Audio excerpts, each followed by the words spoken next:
down a bit, but the Kshatriya is amazing. Mhm. Best support we've got. It's become a staple 700 suit at this point. Madam, I'm sorry, I have to disagree. The Isaac is in the game and is still the best suit. Just wait till for that gets a support class. 700, boy. I'll tell you what. Yep. Get that Isaac in there. New gun doesn't stand a Oh chance. my but god. It'll slowly tick through all those shields and buffers. Yep. Break all the Yeah. legs. My machine gun will rip through the triangle shield. Magnum, what's wrong? I figured you, a fellow support main, would understand the greatness. A great They ask you how you are, you just have to say that you're fine when you're not really fine, but you just can't get into it because they would never understand. Taken to calling it the best recently, actually. Oh my goodness. Yes, it was fantastic. I got nothing to this. Why? It's just pain. It's because you know the truth now, Magnum. That's Oh my most goodness. people are like that. Yeah, once they At understand. 400 and 450, it's insane. Okay, it is amazing. The Isaac's amazing. Potential, Sorry. power. It's so good. Anyway, so the bell pepper. Free. Oh. Ah! Are you good? No.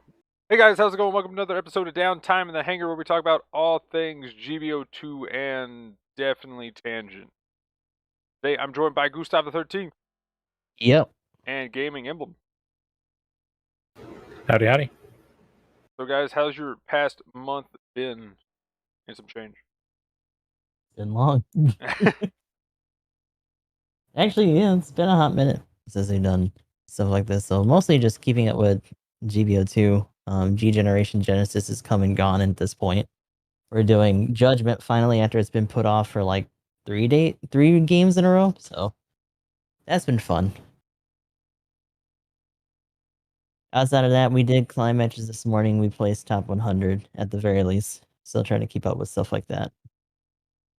What about you guys? My stuff has been pretty straightforward. Just working. I've been honestly there've been a lot of events going on in the area / town over the past few weekends. Like there was an event at the fairgrounds called Taste of Northwest. On top of just like various events where they call in like food trucks and just have beer gardens and stuff. So I've been partaking on those during the weekend. There's actually one going on right now. There's a antique car show going on in town right now. So besides the usual train activity, you may hear loud car noises today. It started at 6, which is 30 minutes ago since we started. But a lot of stuff going on. But they have like food trucks and good food. So to my to my detriment, sometimes I'll go out and get some stuff and then be under the weather for like hours because fried foods don't agree with me as well as they used to anymore. But that aside, though, video game wise, same old GBO. Getting ready for some of the new content that they've got rolling out. PC soon, Evolution, Battle Alliance, all that good jazz. Actually, I had like a reaction video to the little like anime expo thing that they did, which we may touch on a little bit, but yeah, mainly just the usual stuff.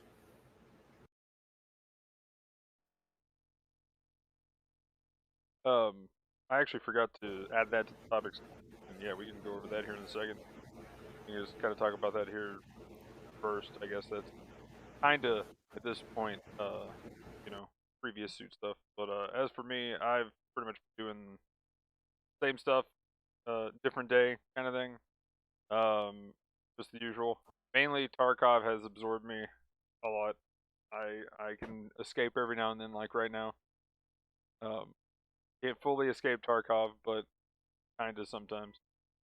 It's been actually kind of crazy for Tarkov though. The update, as far as just some of the mechanics and rebalance, kind of caught people off guard a little bit. And just found out that the filter actually works. Apparently, what everybody thought was a 6-month plus bug is not a bug. Sadly, it was a feature the whole time. It was a feature the whole time. Yes. I sadly am not the first person to get the video out stuff, but yeah. But the as far as it goes, the filter indeed does work. It's just you don't have to put a filter into the filter. Just build it and get all the bonuses without having to spend any resources. So it's just the upfront cost. But that's been the problem. Everybody's been testing it. So technically the filters do nothing as everybody thought. It's just you're getting the bonus just for building the thing to use the filters in the first place. So yeah, that's pretty much how that's been working. But other than that though, yeah, they've done some rebalance. There's inertia's still a thing.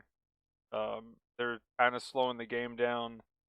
There's people been memeing on it, being like, "Yep, 2 wipes in a row, I quit," because somebody like had to carry a tank battery from one side of the map to the other side of the map, and they ended up just dropping their backpack, stepping 3 foot, picking it up, turning around, dropping it, taking 3 steps, repeat 100 times, maybe Got to 300 get rid of times. the ad. And then after doing that 300 times, they finally got out. So yeah. But other than that, Gundam things, loving the Kshatriya. I forgot to put that up. Technically, we knew about it. We just didn't get to talk about it last time, as in getting to play it. Yeah. Yeah. So if you guys want to go ahead and hop into Gundam stuff, we can talk about the AX stuff, the other stuff that they showed off, and I guess we'll hop into the Kshatriya real quick. I'll keep it brief. But yeah, as far as AX and stuff and all the things they showed off, I didn't really pay much attention to that. But do you want to go ahead and talk about that, Emblem? Wait, AMX or the Kshatriya? AMX. Oh, okay. Or AX or whatever AX. it is. Hold on. Anime Expo.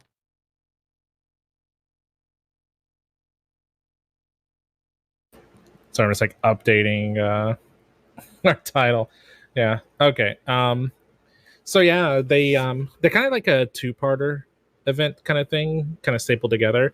So it looks like they did a recording, from my understanding, of the like event the day before they did the live stream, where they had like a panel from Gundam Evolution, Battle Alliance, and then like a spattering of GBO2. The Evolution, I'm trying to remember. It's been a little bit since I've seen it. I don't think they did anything too crazy to Evolution. They just played like the usual trailer, and we're like, network tests went great. We're gonna stay tuned for more info on further development and stuff. I don't remember them doing anything too crazy. The Battle Alliance part was pretty cool. They that was kind of like the pre-recorded part, and then the live part was Battle Alliance themed. So the panel that they did was with the 2 like guys that were working on the team, I guess. And they showcased a little bit of gameplay. Like I think they played like the trailer thing that they've run before, but they announced a new unit in the game. I think it was the Red Astray Kai, the one with the big arm, whatever it's called, like something arms, big S word. Oh yeah. They had that. I think there was some info about the game. I can't remember if this is just stuff they posted. I think they were talking about how the game doesn't have crossplay between like non-similar consoles. It's like PS4 or 5 will talk to each other. Supposedly PC and Xbox, I believe, is going to be talking to each other. But like Switch can't play with PlayStation and stuff like that. This is partially there then. Yeah. And then the second part of the stream was just the community manager, Nick, showcasing gameplay for Battle Alliance. Did like 2 missions. Yeah, like 2 missions, or technically 3, I guess, since they're separated. They did a break mission and then the normal mission. And he did, I think he did 3 of those. And then the GBO2 section was really just spoiler in the bound dock. Mhm. That's pretty much the whole thing in a nutshell. Which actually, that screenshot was kind of debated for a little bit, but eventually it was just confirmed. Like, no, yeah, that's from the expo. That's actually just the thing. It's just a really shitty picture. That's all. Yeah, it's not like they had any first-person stuff for us to rip off to stream or anything. Right. What little bit I did see, I want to remember that when they were showing off the Bound Dock and stuff, they actually had somebody from either the dev studio or somebody that knew what they were talking about as far as Gundam went. Yeah, when they had the Battle Alliance team up, there were 2 guys. There was one that was speaking English and Japanese. Another guy that he wasn't really talking English as much. He probably understood some stuff, but he was mainly speaking Japanese getting translated. That guy left, and the other guy stayed on, and he was the one that was talking about GBO2. Yeah. Yeah, other than I pretty much just saw that part pretty much. I was like, wait, is he actually part of the dev team? It's time to abduct one of those guys as the community manager for GBO2. Right. Yeah, but I'm not sure I can't remember what his position was. I'd probably have to look again and see. They probably not. I'm sure they introduced him and said what he did, but I just don't remember off the top of my head. But yeah, pretty cool that they actually mentioned the network test though. At least. Oh, one more thing. They had a little bit of Eternal coverage, but it was more of just like at the end. They did a whole like everybody who's here at the event gets access to the Eternal beta. So they like collected emails, and whenever it starts, everybody that was at Anime Expo can participate. That's really cool. Yeah. Also, damn, because I wasn't there. Yeah, right. I know, right? Fuck, I want to get in there because like it feels like that should be kind of hard to fuck up in terms of just the gameplay loop, having some like dialogue scenes like the normal games do, and maybe even some cutscenes for the SD stuff. Like, I'm looking forward to that. That might just be like the FE Heroes for like like G generation. Yeah, because I kind of like that. They said the missions are planned to take at longest 15 minutes. That's pretty nice. You know, I don't mind playing a long mission, but those like hour and a half to 2 hour like late game G Gen and SRW missions are brutal. So I don't mind a bite-sized version. Yeah, actually, that's kind of nice too, because like a lot of the other skirmishes that like in Heroes, I'm gonna harp on that game a lot just because it's a very similar kind of setup. But it is nice that they're pretty easy while still maintaining the gameplay loop. So yeah, I'm good with that because like I just got out of Genesis, and the regular average for secondary game went from like 2 hours to 3.5. It was absurd to get any kind of like progress, because that game is even slower than Crossrays was. Because Crossrays still had like a lot of creature comforts that game didn't have, since that is an older one of the two. So like the SFSs took extra turns to get, depending on like space compatibility and all that shit, and right. You know, the grinding I actually had to do off stream because I didn't have the dispatches. It was just the hard grinding, and that's only if you had the DLC, because otherwise you didn't have even as many, let alone like the ones that really mattered. So thankfully a lot of that DLC was also free, though. They're pretty generous when I finally like got it installed and whatnot. I am kind of curious though as to what they're gonna do for like, you know, the gacha aspect of it and whatnot. But I think it's, did they say pilots in suits? And then like specifically there's some that if you get them, they can have like unique animation attacks or something, or called like eternal attacks or something. Or eternal so weapons. you're talking about the eternal arms. Yeah. Honestly though, I'm not sure how those are gonna work. Because I don't know if that, like, I could see that going a couple of ways. Which honestly the eternal arms like are gonna be the most predatory part of the gacha. Yeah. Since there's a chance that the suits will have it. Of a suit, yeah. Yeah, so we'll have to see how relevant those are. But like they say they're equipped with it, so I don't know if that's just like, you know, saying that it comes with it, or if it's like something that you can remove and move to like other versions of the suits or something like that. But kind of hoping that that's how it is, like a gotcha bonus or something, depending. But I think that'll be like the big point. Like it'll be kind of lame though, you like roll on your banner soon, like, yes, I got it. Like, fuck, it doesn't have the eternal arm. I gotta go back in. Yeah, Like, and get it that would again. be kind of unfortunate. And like yeah. the idea of like how are dupes going to be handled in the game too? Like, is Mhm. it just going to be you have the shittier version and then the other version? Does one overlap the other once you get the Mhm. Eternal Arms version? Like, because there may be some people who prefer the old school animations. Because I bet you they're Sure. going to reuse a lot of them. You know, that's kind of the bigger distinction that they're already making by saying that there's going to be new and like different ones. So Mhm. we'll see how that goes.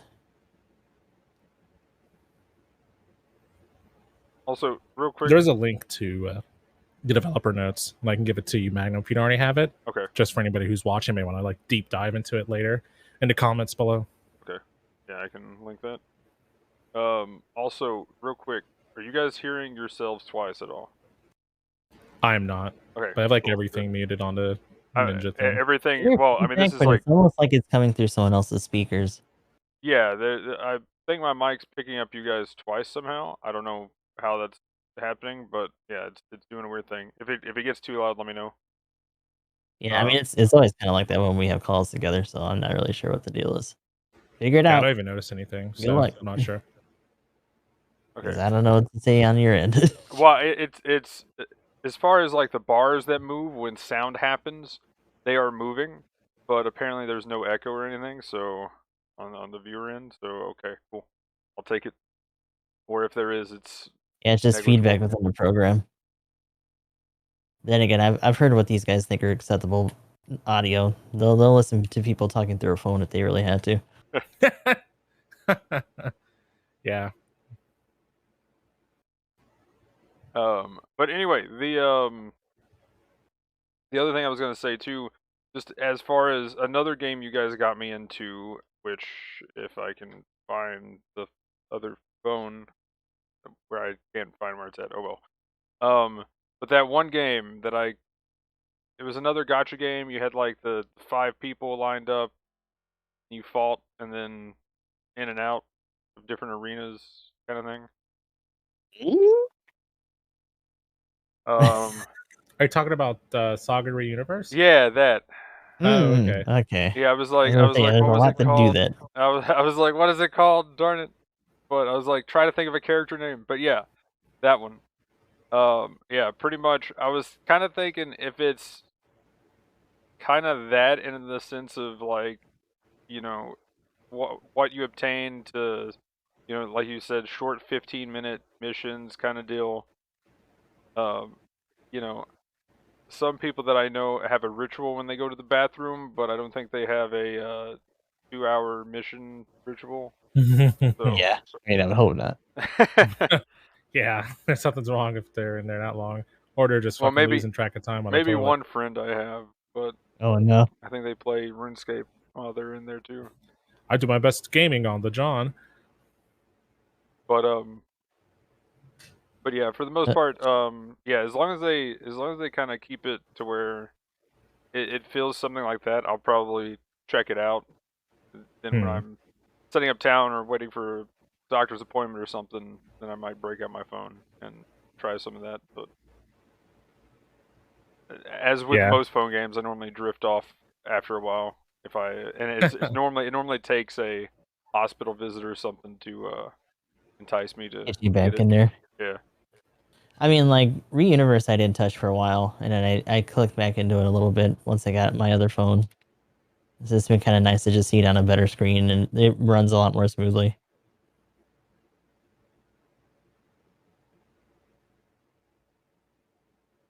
Yeah, on this new one, actually, there's been some weird things with certain games. They just aren't working right. I don't know. I got to figure that out. I think there's two quirks with mine. Like the game overlay keeps trying to bring down this little thing every once in a while for graphics and whatever, and then Twitch in particular, doesn't like to scroll down the page all the way for my following channels. So I get all the really high end ones that I follow, and then everything else is just kind of like stuck and just doesn't load in.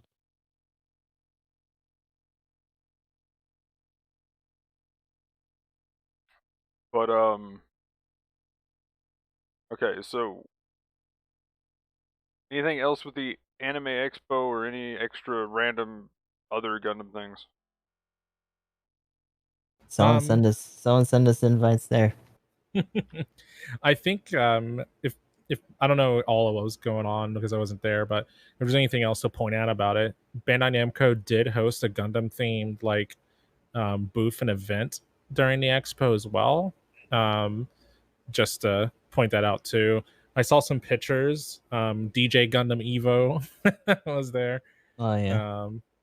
On top of like just them having like Gunpla like giveaways and swag packs and stuff like that. So there was a whole thing for Gundam at the event. There was also for those that of you- I don't know if you mentioned earlier, but that scanner, Mm. that Gunpla scanner was there. Oh yeah, Oh.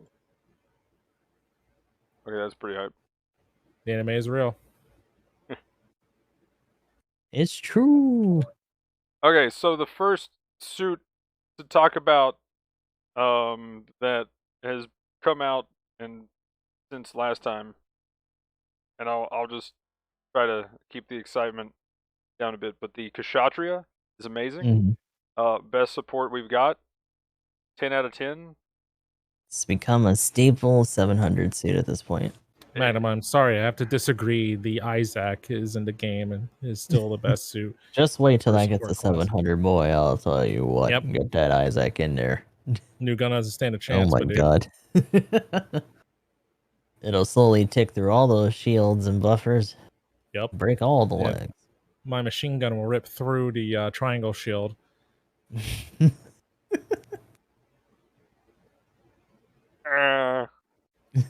Magnum, what's wrong? I figured you, a fellow support main, would understand the greatness A great fan, but Isaac. that's worse. Even. Yeah. I've taken to calling it the best recently, actually. Oh my goodness. Yes. It was fantastic. You guys gonna make me. I didn't. I got nothing to this. Oh no. Why? It's just pain. It's because you know the truth now, Magnum. That's Oh my most goodness. people are like that. Yeah, once they At understand. 400 and 450, it's insane. Okay, it is amazing. You understand The Isaac's learn the true amazing. Potential. The fearsome Sorry. power. It's so good. Anyway, so the bell pepper. Free. Oh. Ah! Are you good? No. No. Okay. I have. What? I would say I think I lost Magnum there, unless he wasn't saying anything. Anyway, No, he's there. no, I was here. I was here. Okay. Kshatriya. But for real though, Kshatriya, amazing. The fact that which it's kind of funny though, I did see, and I still see some people complain about it's like funnels just kind of sitting there, but if you position them like in a hallway, for sure, like the amount of damage you can actually throw out. It has, what is it? Isn't it like 16,000 damage? Like you can shoot the shuttle on Arctic base to see how much damage, just raw damage it has. And it's like 16,000 flat damage. So if you theoretically could do that times 6, if you hit everybody with all 4 beams the entire time. Now obviously that's kind of ridiculous, and you know, probably wouldn't expect that, but still, what is that, like 90-some thousand, like 96,000 damage, something like that? You're probably maybe getting close to 100k if you hit in a full team of 6 in just one attack. Like, what? Like, since the damage would be good. like the potential is there. Obviously, you know, you could also just do 1,000 for like one beam picking on somebody once, but you know, it still has a high end of like 100k compared to 1k. So yeah, I'll take it. Anything in between that for a very quick just lock on and go is pretty insane. And the fact that you could probably consistently, I would say, hit, if you use it in the right time, around 10k, I would say pretty consistently, 10 to 20 for one attack, is just disgusting. Yeah, so the Kshatriya, 10 out of 10. That's just for the one weapon. You know, people complain about that weapon, I guess, and just how hard it is to position. But everything else chunks. It's got melee priority 2, hallelujah. You've actually got a better shield than the GBO2 shield, essentially.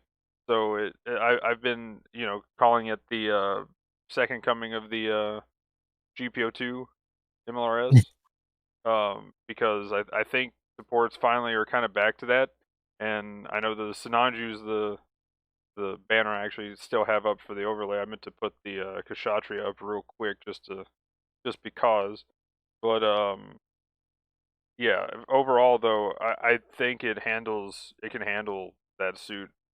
There we go. There's the one I made. There's my custom banner for it. But yeah, like as far as it goes, I like it can handle the Sinanju just fine. Now I'm curious when they come out with the unicorn, which we'll probably be talking some speculation on that here later. But as soon as the unicorn hits, I'm expecting some kind of heavy attack or heavy stun rather, not heavy attack. But some kind of heavy stun, and we'll see what happens then. Because right now, people have to just be really good if they're going to actually do anything to this suit, and that's kind of what I like is that it has a better, unlike having a shield like the MLRS, you know, it's more of a skill kind of counter to it. You have to shoot its feet, you have to shoot its arm or whatever.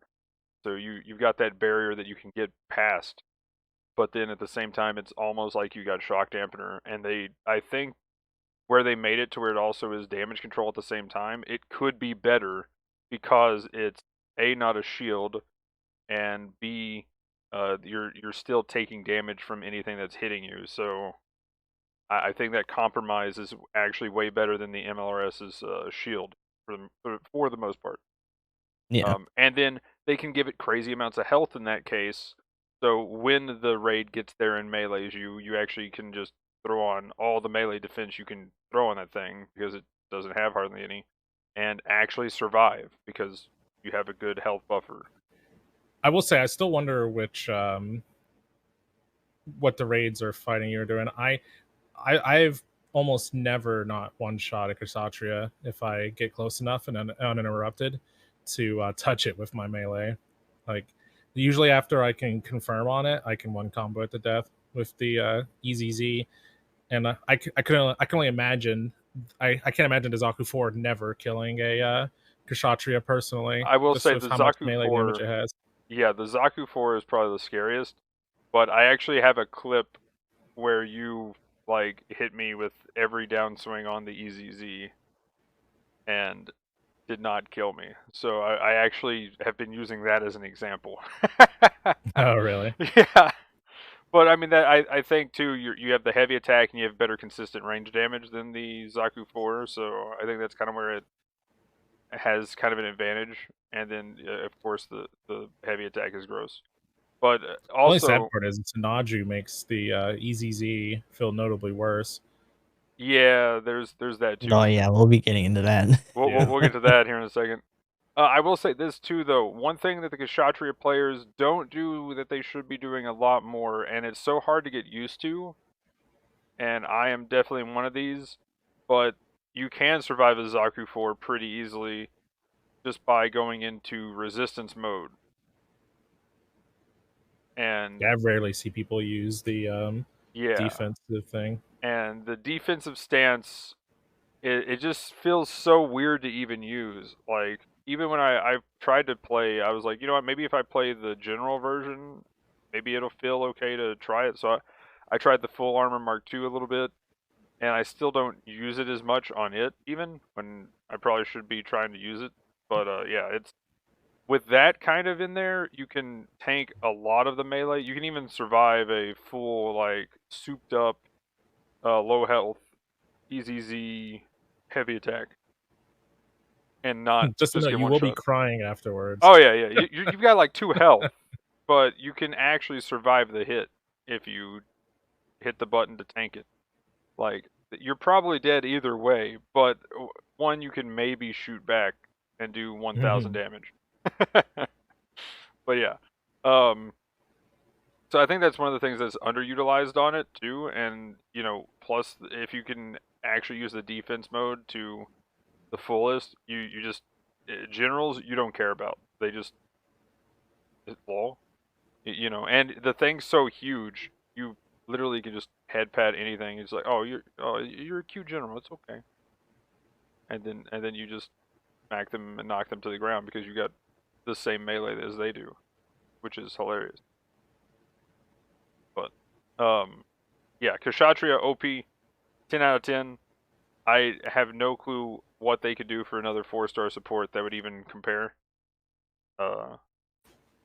Yeah, for the Full armor unicorn.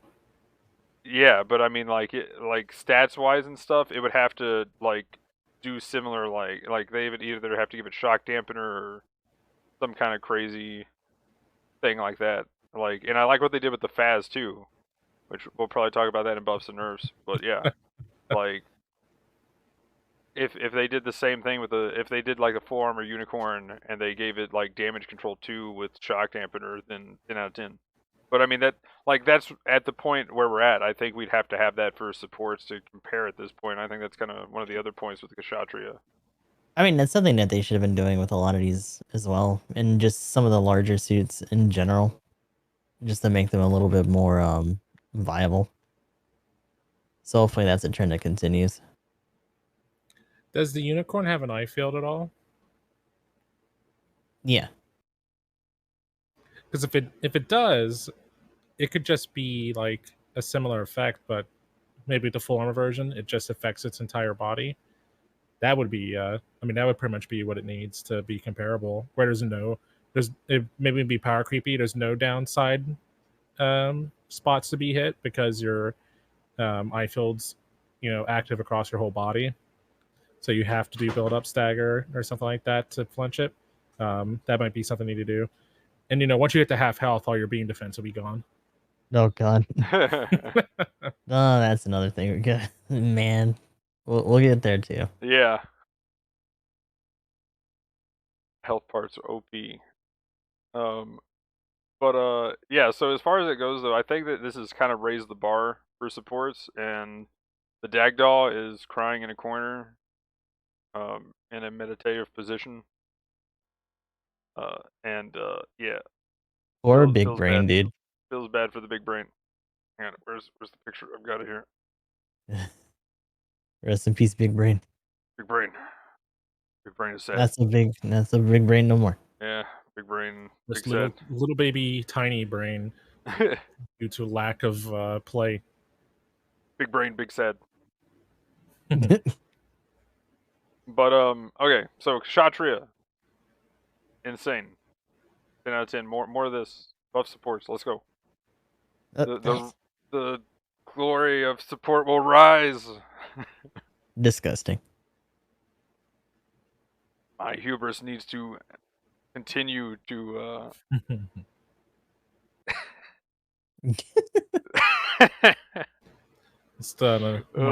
I love support hubris. I love fighting them, and you just know they're not gonna fucking move. I was playing the other day, and there was some dude, and like it was like a full armor Gundam or something, and I was rushing him down, and I like stunned him, and then I like started firing missiles at him. I was like, this dude's not even gonna move, like literally just like eating missiles to the face while I'm rushing him down. And they just like start shooting cannons at me. I was like, oh god, you're so dead, dude. You needed to run. Like, support hubris is the best.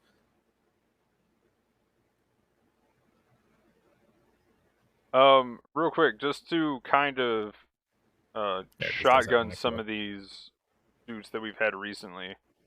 Any that you would like to point out? I have one for one reason, and I'm guessing Emblem, you probably got another one. I might. You lead first, and I'll see if I need to add anything in.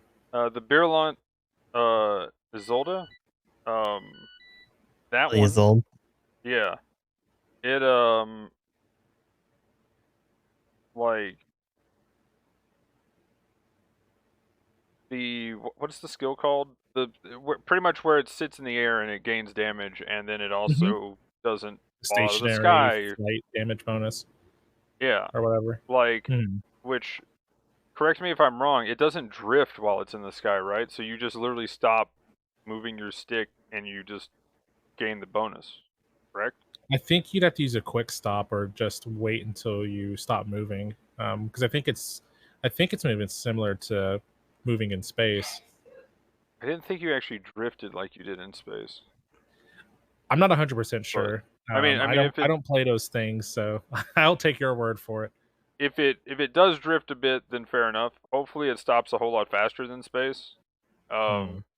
But if it doesn't drift, then that's awesome, and we just need this skill to go to the flight test type and the flight type. This should just be a thing that exists, and I was kind of hoping that that was a test for that skill. Although it seems like the way most people play that suit is to not use that skill at all and just melee. Yeah, bungus. So Yeah, I don't think the game plan changes too much. Unfortunately, being stationary is never really like the best thing ever. well, Yeah. and it's melee is pretty much better than its range damage. So why would you literally do Do anything that else? anyway. Yeah, they literally give you 2 melee too. Like that's half the point of the suit. Yeah. So More than half even. so yeah, that's kind of my big one. Is just that skill I think should come to the other flight types because I think that would be amazing, especially for the support Shiki Zero Type 2. Yeah, for its cannon shot, that'd be nice. In fact, I would argue that it would make more sense for that because the other ones all have stuff that they fire on the move. Mhm. If you're gonna do a similar skill to that, maybe change some of the resistances and like let it be for neutral movement and not boosting. Or just rebuff the flight resistances and just leave it at that. I mean, Call it a day. that's what I feel it does. Really, essentially, it rebuffs it without doing it. It's So just with you extra just steps have, and it's dumb. yeah, you It just doesn't have make any to. sense. I mean, it feels like they could do that and just throw it on everything because that way there's some kind of penalty if they feel like before was too strong. If they still feel that way, at least this is some way to get close back to what it was. I feel But like it's the time for that having been too much is kind of come and gone, oh considering yeah, how much fucking chunk things out of the sky. yeah, the power creep is real for sure. And then Emblem, did you have a suit?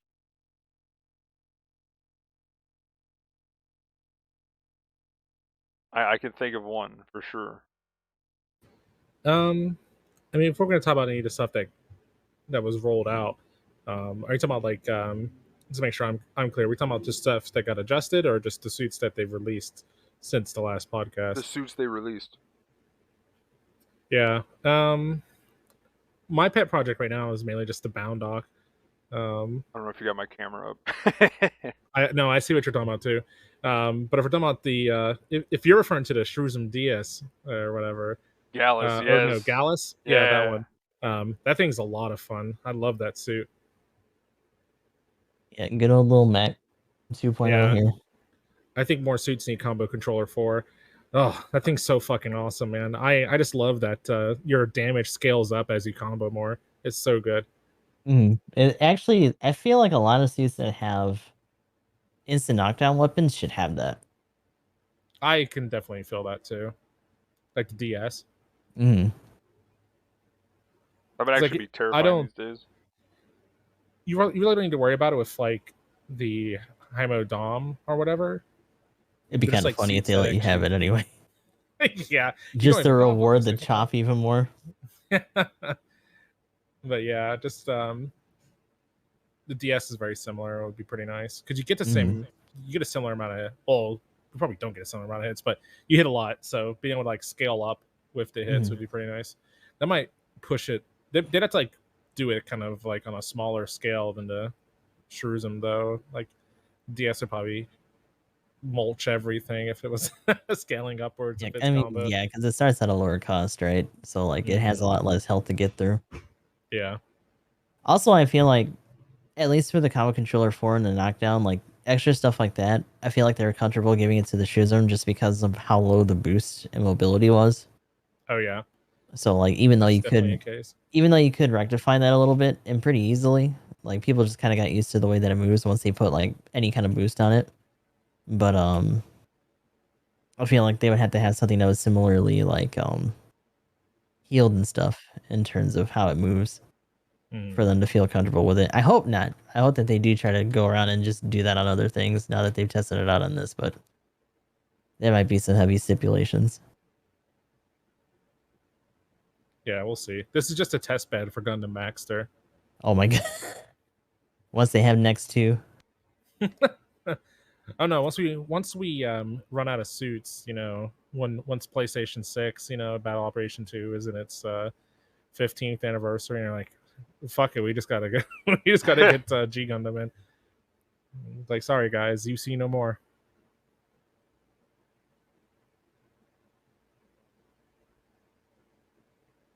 I mean, they literally got a mobile game called UC Engage, so they've been pretty Code thorough Fairy's for gonna be it. in there. Yeah. I saw that. That Yeah, was neat. there we go. That was hype. I want to see the actual like. I saw the banner for it, but I didn't see the actual post for it, which is a little odd. And it was actually Yeah. just someone resharing it from like something else that they saw, maybe like in game or whatever. I need to update UC Engage on my tablet and check out the cutscenes. Like that's like definitely the best part about the game is a little like custom scenes they do for the stuff. Be like Alma fighting Amuro or something like that. That should be hype. Pretty cool. The Johnny Raiden stuff has been pretty cool. Oh, I can believe it. But as far as the choose room and just that kind of skill, as far as like the scaling up, one of the things that I think is big with this is that even, and you know, where I could see it being cool on the DS again is back in the day. The DS could just actually fight anything. It didn't matter if it was a general or what. Like you would chunk and like, you know, it just the knockdown mechanic was so big. It was just like, yeah, this thing is the most powerful thing ever. That was definitely the glory days of raids. The first one, I think. Well, I guess there was the unit or BD2. There was that in the BD2 were like two of the most insane suits. And like as far as the DS goes though, like it could just one combo things. Now, unless you're like the Ag or maybe the Agu guy, like you're kind of lacking a little bit in being able to deal with generals too well.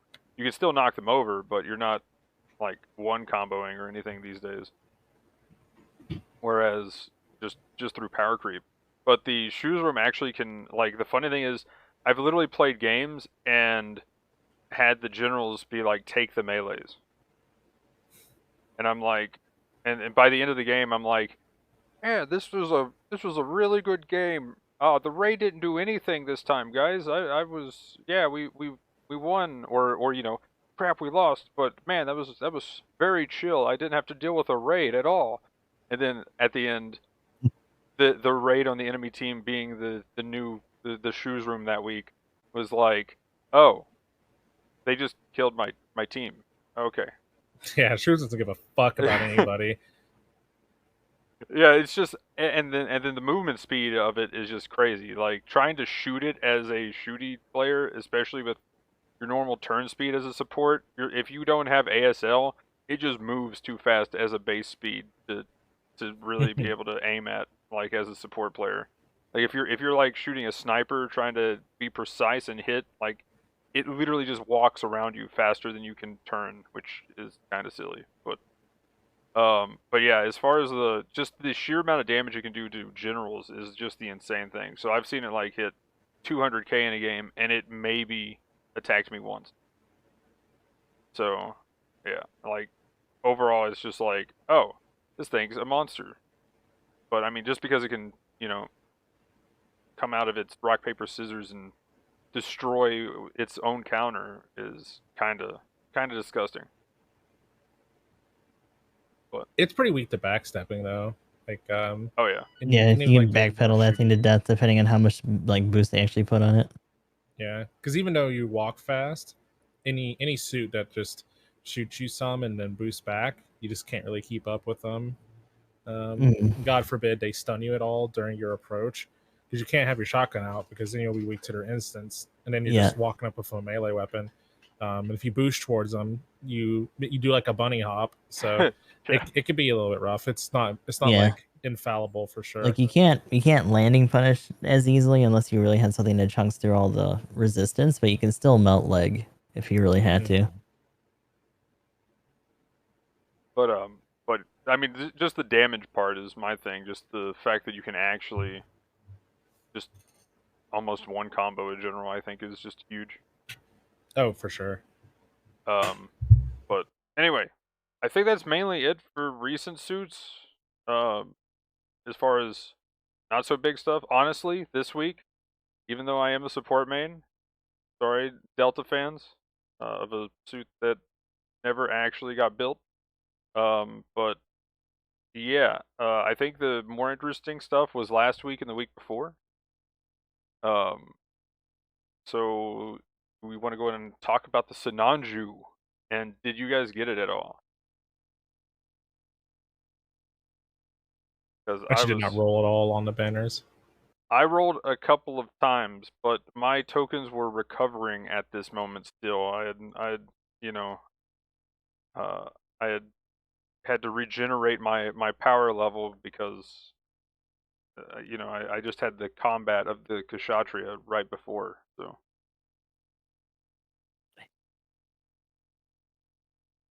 But did you get the Sinanju, Gustav? Hell no. Rip. Okay. I actually did. I did try to do some down. I almost said down swings because I'm fighting right now, but I did try to do some 10 spins for it. Unfortunately, didn't get it, which kind of sucked because that definitely was a relevant suit for clans. Mostly just having to fight for my life in the new and the Sazabi at those costs, and it's been kind of crazy to see do its thing. Although it's a little bit surprising that it's not more common. It hasn't seemed to have taken over as violently in some cases as the Rabawu has at its own cost. And I don't know if that's just because a lot of people also didn't get it. Like in the first week, it was pretty bad. And like it seems to have wound down a little bit now.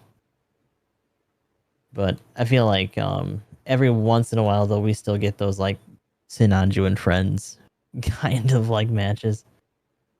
Yeah, like literally playing yesterday, there was 700 lobby up, and just the entire team was Sinanjus. Which has been kind of awesome because typically the raids are still kind of staying down a little bit. Every now and then you'll have the Zoku 4 go crazy or the enhanced double Zeta, but other than that, like, they don't have that. Normally there's just 4 generals on the enemy team, so it's been pretty nice as far as support life goes. Which, not that I really fear the raids as much in the Kshatriya, but still, the Sinanju coming out, I am really curious what the raid's gonna be. Which, I mean, I think we know what suit it's going to be, but what are they gonna do to kind of make it compare? Because if the Unicorn is gonna be another general, and what is it going to have, and then what is the Banshee going to have? Like, that's gonna be the big question, because like, so far the 2 big suits that they've come out with Kshatriya and Sinanju is just insane. Like, the Sinanju is literally just Rebawu 2.0. In some ways, the whole mobile shooting mode's really cool too. Yeah, like pretty much it has that, and honestly, for base stats though, obviously it has more skills. But for just base raw stats, I'm kind of surprised the 700 Rebawu has better, just out of the gate, flat stats for, like, just looking at, not disregard skills, but just has better stats right out the gate. I think they kind of had to, just so that it could be something that people consider, because they did the Sinanju drop. But one thing that I haven't seen is a lot of level 2 Revawus running around, and I don't know if it's just because a lot of people didn't go for it. I feel like some people were talking it up when it happened, like when we saw the banner, like, oh man, we're gonna see a bunch of people rolling for it and getting it more, and it's like, it's still mostly just at its cost. Have you seen it more, Emblem? Like at your rating range and all that? I've been running into it. Like I feel like mostly comps are new Sinaju, with a splash of either level 2 Rebawu and Moon Gundam. But it kind of varies. But Sinaju's pretty much like not Sinaju, but Sazabi's pretty much like fallen off Yeah. completely. Oh, yeah. Like Sinaju pretty much just makes it like a non-factor. I'm fighting for my life on fucking Ginny, dude. I need at least the new on this bitch. Help me. For real. Ooh. Yeah. But I will say, like, kit and stuff aside, I think the biggest factor for the Sinaju is the activatable ability. And in fact, it lasts 40 seconds. Like, Yeah, that is huge. It's just so crazy. It pretty much turns the Easy Z into a support fighting against it, which is not a good feeling. Welcome to the club. Oh. Yeah, man. I feel like a support when I have to fight those things because I don't have maneuver armor anymore. I have to be like, maybe I'll be okay if I hit low health and have my dodge roll up, but you literally have to zone the It is funny though. It's been forcing the Bungasees to just use their mid range a lot more. Yeah, your only roll outs are to either zone it, or if it is going to get in close, try to like make the angle awkward so that you have enough time to be able to like switch your weapon and have your stuff up, and then out priority the Sinaju. I've done that successfully a few times. I will say I tuned into your stream once, and you were this was like right after the Sinanju came out. I was like, dude, I was eating well that night, man. I was fucking dunking on everybody. I won so many games that week. It was crazy. But keep going. Sorry. I was not having trouble with those matches like almost at all. Well, I guess I tuned in at the right time then, because I thought about clipping it because I was just like, yes. But it was like almost one of those moments of like, has this been what I've been doing to supports this entire time? Oh man. Yeah. Because they were just it was one game where they were just running up on you, and then I think it was right after the tilt of it was around the tilt game where you also then linked me that clip of you getting BS knocked over by out prioritied by the C1.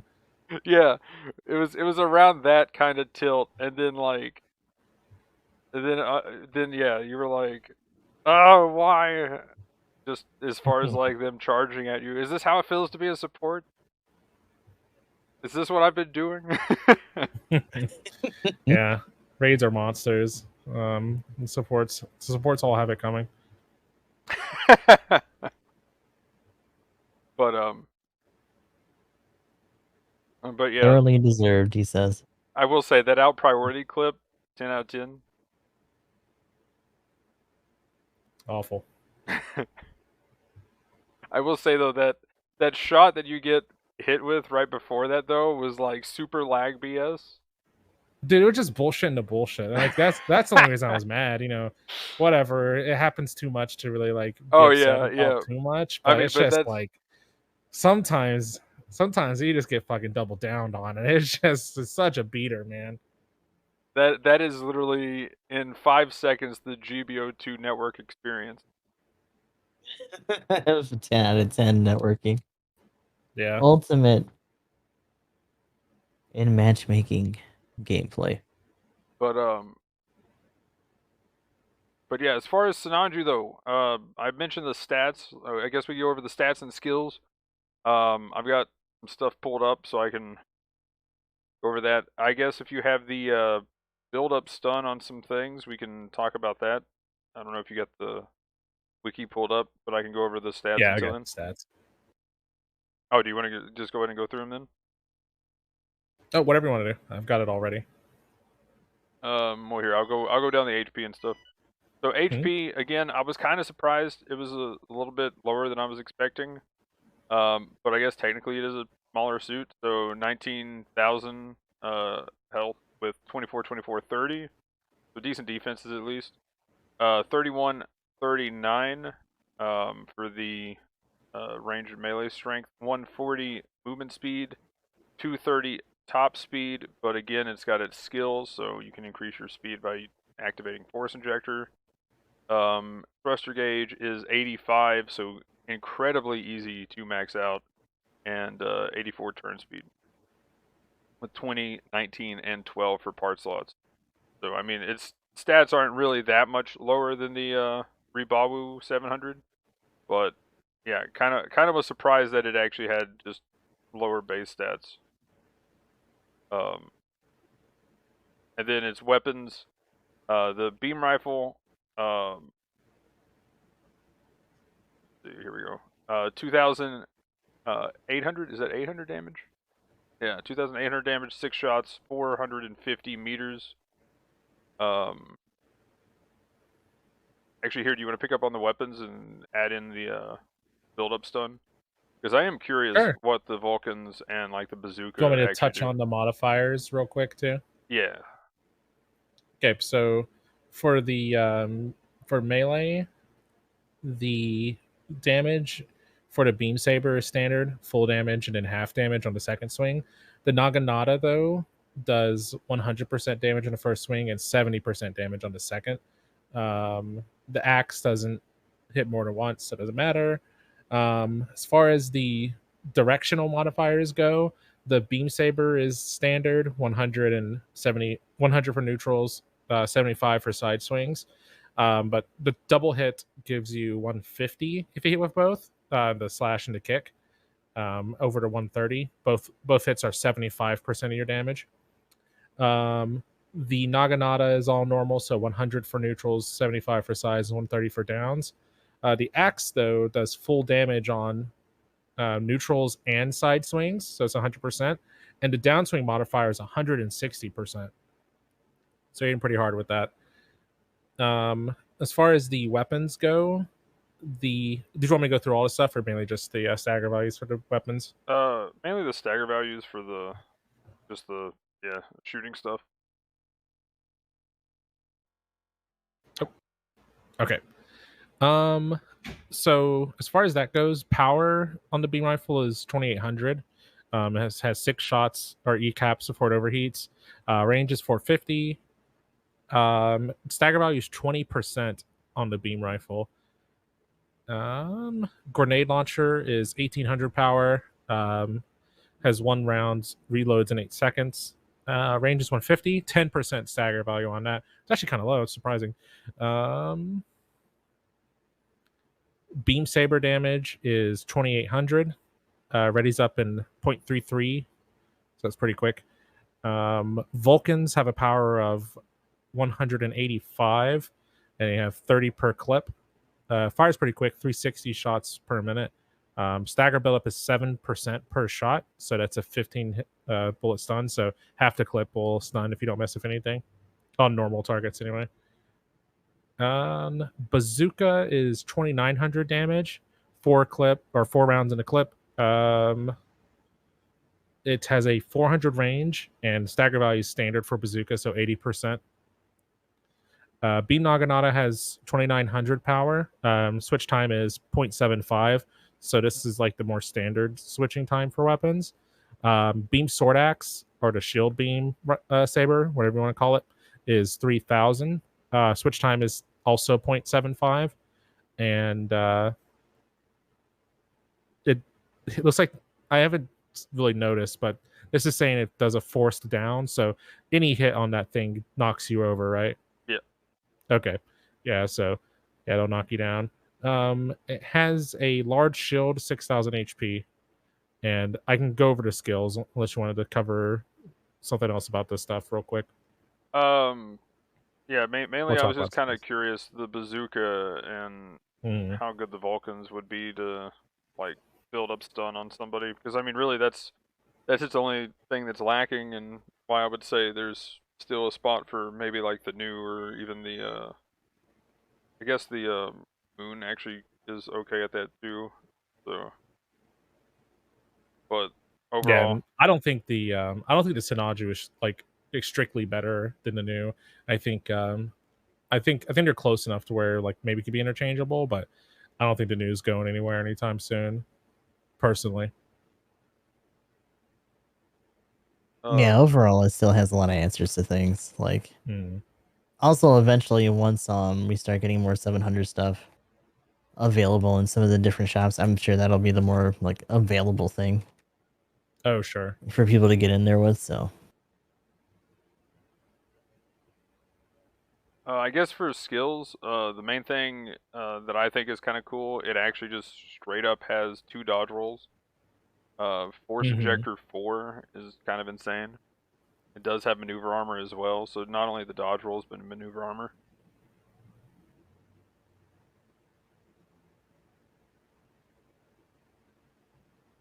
Yeah, just being able to boost, like use the skill, be able to boost and shoot, and have protection while you're doing it is pretty crazy. So for those watching that may not have seen it or played the suit or familiar, the activatable skill that it has is activated using the touchpad, and while it's active, you essentially act like a underwater preference mobile suit, so you can fire your primary like weapon, in this case your beam rifle, while boosting, and during that effect you ignore maneuver armor as well. Yeah, that's That's the the insane whole thing. thing. Yeah, I don't think there's any like additional bonuses besides the boost shooting and the maneuver armor negation. no, but that secondary part's a pretty big deal, though. Yeah, Oh, that's, sure. that And it literally lasts is for the biggest 40 part. seconds. Because that just And negates... you don't have to be boosting to negate the maneuver armor. It just has to be active. So And that's the crazy part too. So, and since you don't have to be boosting for it, it's just like if you're fighting with anything, like for instance the zombie, just like lol, correct? yeah, Like it's I interesting. feel It like acts as it. a counter to itself too. Yeah. So there's that. So it's like I feel like the zombies actually just kind of got pushed out because of this thing. I'll say for anybody running it, like if you're in a situation where you think you kind of need it, just turn the shit on. In most cases, the fight should, unless you're just like doing some serious poking and maybe you're out of place. But if there's any case where you need to rush somebody down, pop that shit before you go in. You should pretty much never have it off if you're initiating, unless Especially you're if you like see a maybe raid. unless you're going against maybe if you're going against the support and you have like a stun lead in or something. Maybe don't have to worry about it as much, but like if you're fighting anybody from maneuver armor, just turn that shit on. Even then, with the support, you know, they're banking on being able to stun you, or you know, at least while you're boosting, not having to worry about anything. And literally, you pop that, and you can just re-stun on the way in. No big deal. Yeah. Which is one of the reasons why I think the Zoku 4 is so strong, because it can use its mouth mega particle while it's boosting, and it's a stun as well. The double Zeta doesn't have anything like that it can use. You have to like do some kind of setup. My usual go-to is the beam rifle shot into a Vulcan rush down or something, or missiles. But you just don't have a go-to instant stun while boosting that you can use. Like maybe the twin cannons in flight mode, but you still have to untransform after that word. So it can be a little bit weird. Or a nudge. I think that's mainly it for the skills. It also does have damage control, which I just now noticed. That's interesting. Damage It's control very, very nice suit. Wow. There we go. And that's the big thing. When you combine all of its skills and what it can do, then it you know, it's all those extras, which has kind of been the justification for the most recent support, as far as like saying, but it's good, right? Kind of thing. But yeah, we'll talk about that here in a minute. Also with that same thing, the extra part that they came out with was heavy armor. If we have nothing else with the Sinanju, we could talk about that real quick. Personally, 10 out of 10 part. Let's go, dude. The heavy armor, decent amount of parts needed to actually get some good use out of it. Level 4, like every level 4, you can assume they have the complex expansion level 2, which means you can minus 2 off of every one of those. And for once, that means you're essentially had to have free on the suit prior to upgrade. 3 close, 2 medium, and 1 long. And that's pretty easy to just have lying around, assuming you can just use your complex expansion level 2. Yeah, love this part. Sadly did not get it. Please come out with all these parts in like a package for the anniversary or something. That would be cool. That's literally like a week. Like they did this like 2 years ago at this point, because last year we didn't get any extra parts. So I still don't have any of the armor level 5s at all. But yeah, if they were to put in the level 5s and these in like week 4 of the anniversary or something, let's go. My body is ready, because this is huge. Honestly, I think this is the biggest part we've had out of the, the leveling up parts. Yeah, it's pretty nice. Definitely is like a good one for just putting certain suits over and even maxing some out. Like it's nutty. Yeah, I want to take this. I want to put this on the GOG level 4. Just saying.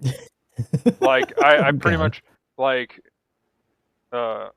Yes, for real though. Oh my GOG. Like it'll be insane. Like this is pretty much caps Magnum, out all of did its you, resist. Did you say, "Oh my God"? Yes. Oh my god. Okay. I was just I noticed. I thought I heard Gustav say something similar, but I was just making sure I heard right, and him saying "Oh GOG," right? Yeah, right. Oh god. Yeah.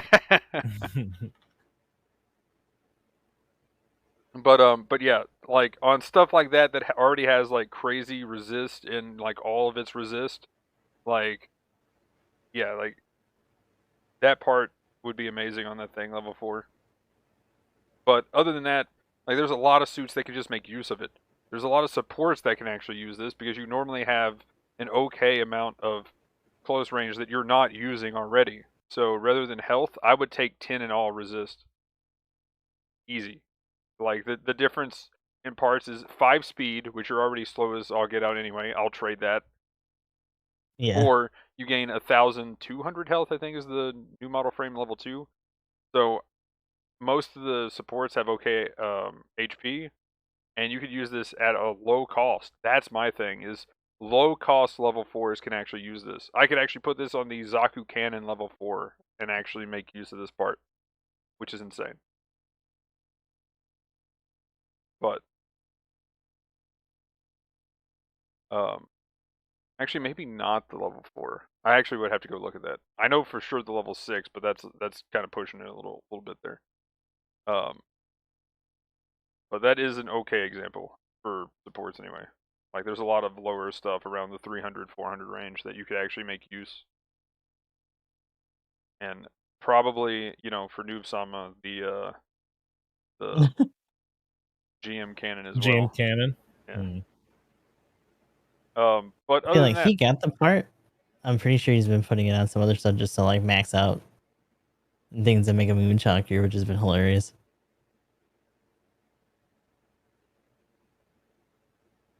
but yeah, if we have nothing else with the Sinanju, I kind of forgot about this, but Char's Gelgoog was also a thing that came out. Yeah, did you guys go for it? I mean, it was already with a pack. It's usually how to get you, but I actually don't mind the discounted stuff, so. This time I did not, but mainly it's just, unless I'm forgetting something, it was just a Gelgoog that is a raid, that has the Gan Beam Saber, because it only turns on one Naginata, and it has EX boost. Yeah, the EX boost is neat. The Naginata single blade downswing is gross on that suit, just as it is on the Gan. I wouldn't say maybe the same rate of grossness, but still pretty fun. Oh, sure. My bigger thing is that even though it does have the EX boost, its reactiveness is, it's ultimately still a Gelgoog. You can get some really smooth combos in there, but it feels a little easy to interrupt in some cases. And I definitely after like the first week haven't seen it as much. Yeah, I saw it in Yeah, the I think wild a big couple of times. downside. I think the big downside is like you're real all in on an initial stun setup.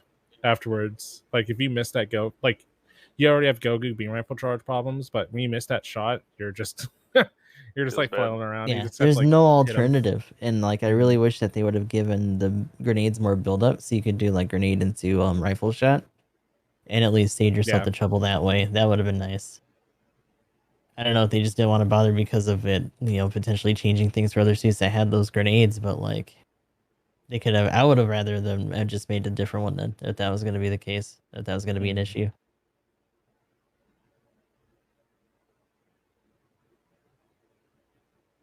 It could just be a low cost thing. I did not get it. I initially bought the discounted 31 pack because I didn't realize there were 2 at the time. I was like, oh, okay, it's cheaper. Well, I'll actually, just buy that's the this. thing to talk about too, because at least for me, when I was looking through the PS5 client, like the English PS5 client, I couldn't see it. Asian I had to saw go it through because the he was doing website. the JP client, and yeah, most people are like, I just do it through PSN. Like I usually just don't look through it on the console itself. But yeah, I thought that was a little strange. I don't know if that ever got remedied, or if most people just didn't bother and look through it through the suit, so they just didn't touch it. But like, yeah, still, Yeah, it's that's a good question. I'm attainable. not sure. Is it still available, or is it already gone? I would assume it's gone by now. I haven't really looked since I got it. Yeah. It did come with the anniversary stuff, so technically that's still going. Yeah, because they're still doing the free they're still doing free single spins for GBO. Not GBO2, just Battle Operation as a franchise. Or as a series, I should say. Yeah, so Battle Operation Anniversary, not Battle Operation 2. Which has been one of the confusing parts about this month.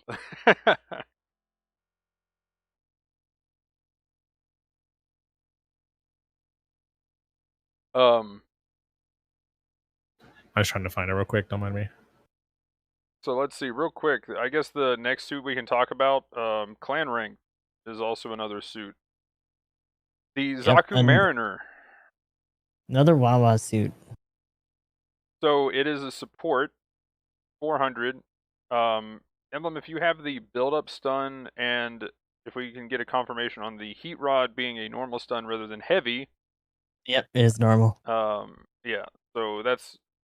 I was trying to look for a quick video to show that. But yeah, normal stun, and then just the build-up stun of the sub-weapons, because we do have the enhanced sub-rock gun, which is the same one that was on the, not the Zoku Marine, but the Zoku Diver. So it does have that, which is pretty awesome. Define enhanced considering its stun threshold, but I mean, for support, having the extra damage, I'm sure, is just overall better. Just as a quick note, too, the Char's Gogu package is still in the store. Okay, cool. So yeah, if you have the I don't have that one. Give me just a second. What's the cost again? 400. So back to back, that's the other thing. Back to back, that's the Mariner, right? Yeah. Marine suit. So we had the Diver, and now we have the Mariner. Again, what is the build-up for the actual sub-rock enhanced again? 17%. Okay. Yeah. What is it on the regular? Because it feels like it's not. On the regular, it's like crazy. 35. Yeah, like it also has more ammo though. To be fair, but still. Let's see. I guess it uses blow or whatever. It's blow enhanced. The heat rod, the magnet Hawken, is 1600. No jamming effect. It is considered a melee though, at the very least, so it will stop a rushing raid if they're just like walking up at you, which I think is the most relevant thing about it. Like, pretty much. It sucks to be a support. You got to pay your support tax. No heavy stun for you, but at least if they're just rushing you down, you just hit them with that thing, and you could probably follow up with a with a melee afterwards, depending on how much rigidity you have or how committed you have to be. But Oh. support should be used to that. So You also have the stun from the sub-rock and your missiles, hopefully.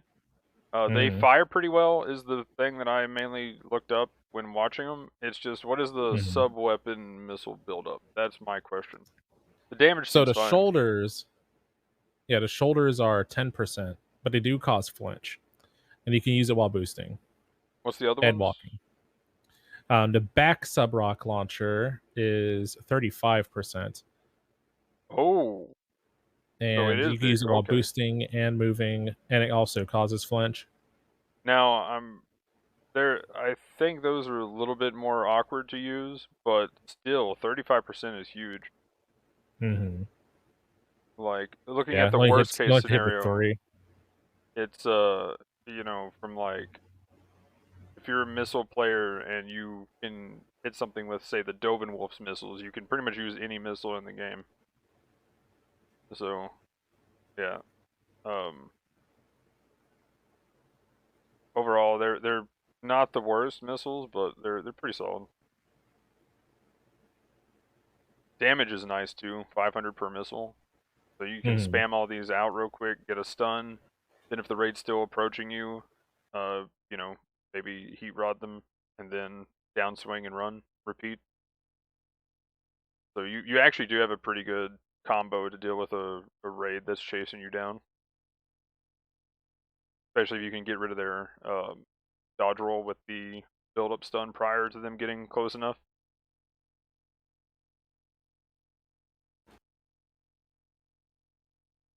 But yeah, actually, yeah, that's pretty nice. Pretty good suit, actually. A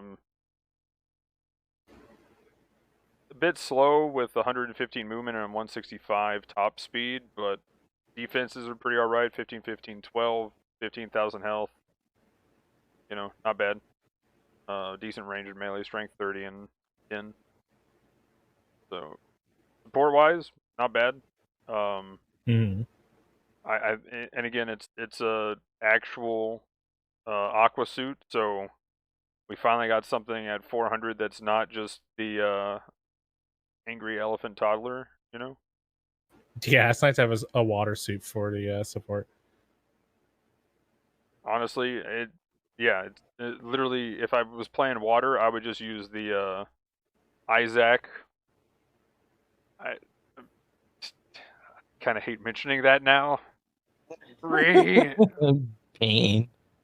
But yeah, no, but for real though, Isaac was my go-to just because you need some kind of radar underwater, and if it isn't the Dwagu, the Isaac is pretty much your only other option. I mean, you could do damage, let's say, you know, Dom Barrage or whatever, but that's literally all you're doing. You're not providing the main support role of being like, here's their health bars, go kill that guy that's low. So, yeah, which is essentially what the Isaac allows you to do. I guess you could technically do the camera, what is it, the camera Gelgoog? Maybe? No. I mean, the suit's still bad, but, like, as far as, like, the radar, like, I don't know. It's an idea. Well, I don't know. Like, I'm not knocking the health bar thing, but I still feel like the main function of the support is You still have the stuns, ODL in output. general on most other supports, so like.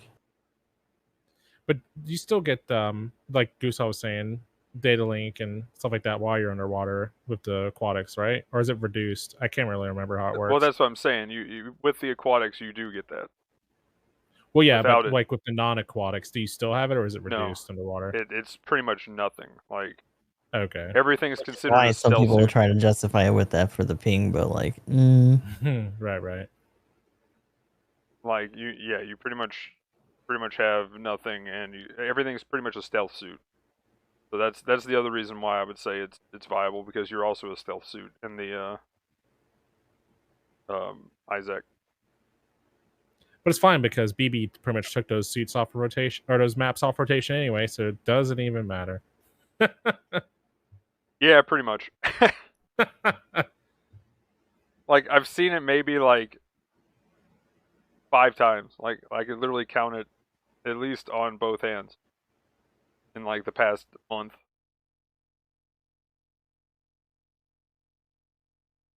Let's see. But yeah, Zoku Mariner. Anything else with that? I'm hitting the roof. No, I'm still hoping to get it. Like as long as we can place in there. There's 1 or 2 videos that are circulating from people who've gotten it through top 3, and this was the first top 10 this weekend. So there are some videos in circulation. Hopefully, as people start getting it more, we'll see a bit more coverage on it as well. But it seems all right. Definitely has the output. I don't know if it's really going to be replacing anything at its cost, but you could do worse. Yeah, you could be playing a Jawagu, Isaac, or Don Barrage. So Oh god, there's a lot of bad choices at its cost range. Okay, Jawagu. But I'll I give you feel that like one. I'll it's- give you that one. I'm it's not in taking a- the bait. It's in a similar position as Diver, because like Diver I saw a lot when it first dropped, and then that definitely peeled off at that cost, because like stuff there was really consistent. There were other marine suits that were more common to get that were just as reliable. Like it didn't really override anything super hard. And I'm sure this is probably going to be a similar story. But that tends to be the way of most clan suits, right? So I don't know if that's by design or if that's just so happens to be how it's been. Yeah, it seems like a little mix of both. Who knows? If they do it like this, they don't have to put Atlas Gundam on a banner. So maybe that's the whole point. Oh Oh no. no. We don't release aquatic that's suit just gonna banners, be- guys. No Atlas Gundam. Like, stop crying.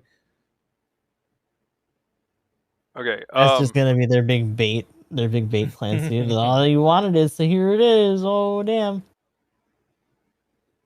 So the second suit that I wanted to talk about, surprisingly more than what the current suit is, the Boundock. Yeah. Let's the go. bug. The It's bug is finally here. in.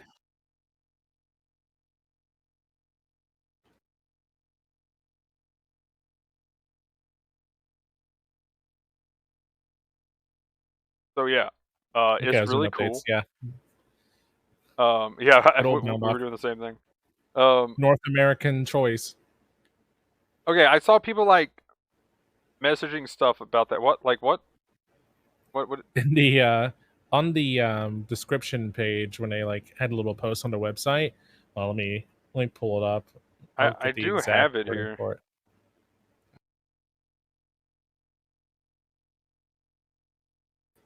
Oh, if you have it up there, like one of the parts just mentions that it's popular in North America. Trying to find it here, and then I was gonna pull it up, but Here it is. So, Balnock has become popular in North America, and we have received positive reactions from players. So, the dev team put that one in because they heard that the North American audience wanted it. So, that was our one suit request to the dev team. Outside of So- the current poll or whatever that was going on a while back. Yeah, it's supposed to still be active, at least according to what I could read on the Twitter page. I think because it said it was going on until 7/22. But speaking of the Twitter poll, for those of you that were voting and wondering where the Kshatriya is, it's not supposed to be on there. Pain, cry. Yeah, free. no bell pepper for. Yeah, I was crossing my fingers for that. I was mostly just Yeah. doing like really high cost suits for my picks. Oh yeah, all of mine's are high cost raids. Like whatever's new and whatever's high. Like, yep, just hold for it. I don't want anything like none of the old suits. I hope, I kind of like. It would be hilarious if we got like some DP store suit on that banner. Oh my Could goodness. you imagine like how fucking awful it would be to roll on that thing? because like it's got to be one of those cases where it's going to be like each one of the past banners, like each step is like an 11th pull from a curated list based off of like what has the most votes, I would guess. And just imagine if like one of the steps is like Zoku 4S type, you know, new Gundam, Moon Gundam, and then like I don't know, Grandpa or the Zaku 1 GS or something like that. Like the GS isn't, I guess, terrible or bad, and I don't know if you still can't get it for the DP store right now, right? Ooh, I actually don't remember. Yeah, I'd have to check in game and see if it says it's what it's redeemable for, if it is. But maybe that might not be the best example here. But you get what I'm saying. Maybe level 1 Grandpa might be a better maybe a better reference. But could you imagine that? It's like, oh, here's my bonus step. I'm like, fuck, it's Grandpa Gundam. Yeah, I couldn't imagine that at all. Like, I don't know what you guys are talking Yeah. about. That would just really suck to get the Black Medea and get a Grandpa Gundam level 1, not... Man, what a scenario that would be. I want What a them to wild blow story. the dust off of that narrative model and put it into the game. Seriously, like we're at the cost now. Yeah. It's well Which I'll overdue, touch on especially that. if it's just a plain one or if we get like the different packs, because it's got some options. I'll touch on that during our anniversary talk later, though.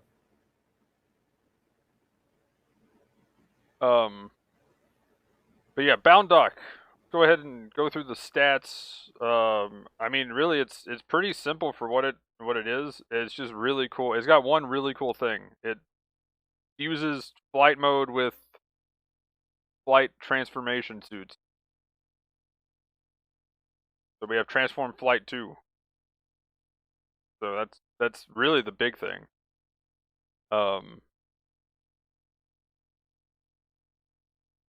Do both of you have it? Both of you got it, right? I do have it, yeah. Bound Dock. Yeah. So what do you guys I think got of on it? the Belg. Sadly, I like it. I haven't really had a lot of chances to run it. It's really funky in the way that it moves. I like the idea that it's a flight suit that's in the guise of a mobile armor.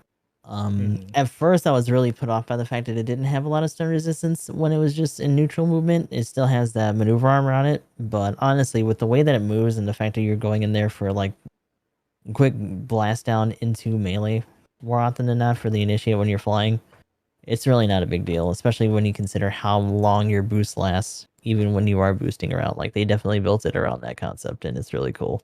I don't know. I think I runs out of boost too quick, personally. Like, I don't see why this thing can't have boost reduction and stagger resistance like the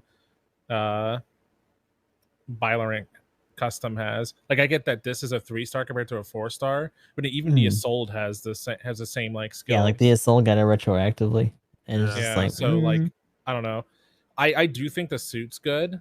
And maybe it's just more of like, it's definitely a skill thing. Like, I can't wrap my brain around these things. I've been trying to make it work, but it's like, it is fucking hard for me. It's got a lot of variable range and weird shit going on with this initiate stuff as well. So the mega particle, sometimes it feels like it has a tight spread, and other times it's just kind of everywhere when you're trying to do even the charge shots. So it's a little odd, but definitely it's mostly there just to slap people around. The instant knockdown, I feel like this should be another suit that should have that that bonus for knockdown because of the claw. Oh, scaling up. Yeah, scaling up, that'd be neat. Oh, you mean the actual knockdown damage bonus skill? Yeah. I got you there. That would be pretty good, actually. Yeah. It hits really hard though. Like, I think the damage output potential is really good. If you can hit with the burst, like the particle cannon does do a pretty good job. Like, I think it definitely has the makings of being good, of like having a lot of good stuff. It could be a little bit tough. I was talking to someone about this the other day. It could definitely be tough in like random groups, maybe a little bit easier with a pre-made team, so that you can have a little bit better coverage. But I do like the suit. It's just harder for me to play, and it's very unforgiving. The neutral game on it is both devastating and also a really tough sell just because of the sheer size of it. It gets punished a lot, even when you're trying to do shit that like other suits that had 2 melee can do. So that is a little unfortunate. I feel like you do have to lean a little bit more on the transformation before you can really get in there and dig into people. But Yeah, if that's for not really sure. your thing, then you're definitely gonna struggle with that suit. Like no questions. Yeah, because all of its stuff is nice. Like it has good range damage. Like if you don't charge the shotgun thing, in flight mode, it's not bad. But if you do a full charge, it's just a beam that chunks, and then you have a good follow up with your primary in flight mode, and then you can just combo on them with the little claw feet that you get. Like I think it's nice. It's just for me and my old type self, I just need some kind of dampener on it while I'm flying around. Because if you're neutral movement, anything that stuns will knock you out of the air. It could be kind of brutal. The neat thing is that if you're in the MA mode, because it behaves like a flight suit, you won't get pinged down on the floor. And it's really funny to see people like go full in because early on it seemed like people didn't really understand its flight thing, so they were going for big hits, like heavy attacks to try to sweep it out of the air because they thought it was just flying, or trying to go for no fun guns and stuff. And two things would happen: either they would fold out and immediately counter, or they would get the stun, but they were close to the ground, and then you just had this thing stand up really tall in front of you, like, what the fuck did you just do? And it, bam, just getting nailed by it. So I think people learned a little bit more now. It's probably gonna suffer a little bit from people just backpedaling it to death. But that's the life of a raid. Unfortunately, it's all about pursuit, timing, and all that bullshit. So hopefully it does well. I enjoy it. I wish I could run it more, just because there's not a lot of 650 or situations where I'm like comfortable doing raid stuff. Which honestly, I should just force myself to do on my alt, because a lot of the newer suits that I've been getting, they're not on Gus. It's all on Ginny. It's all on my alt. Boundock's on there. I just got the Delta Gundam the other day on there. I'm still trying to put together the video for that, but yeah, like just no luck getting them on the regular account. But it is a golden opportunity to just do dumb shit, so I should probably just do that more often instead of just like trying to meta lord it for no real reason. There's no real point on this account. As far as the Boundock, from being on the receiving end of the pain, it chunks, and knocking it out of the sky has been a little awkward.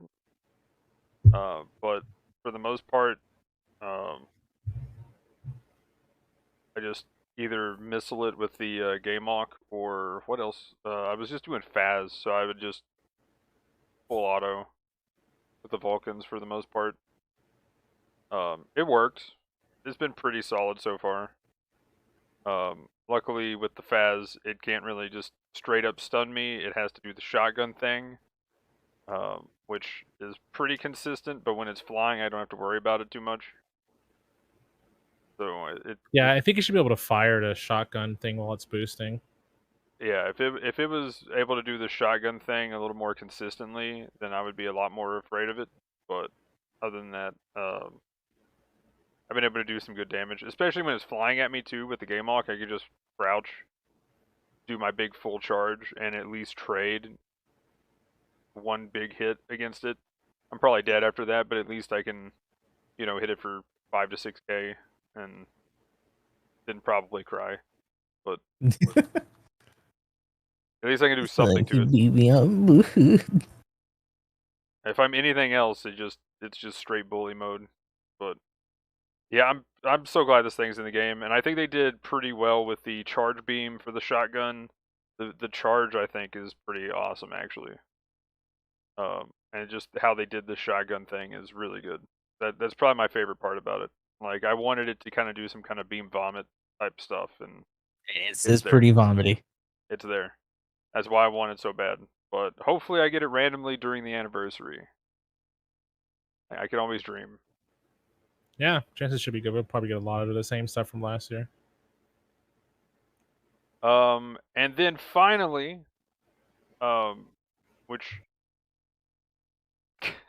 yet it's a support, and I'm not as excited than what I was for the Bound Dock. But the Delta Gundam, we can go ahead and mention it. because that is this week's so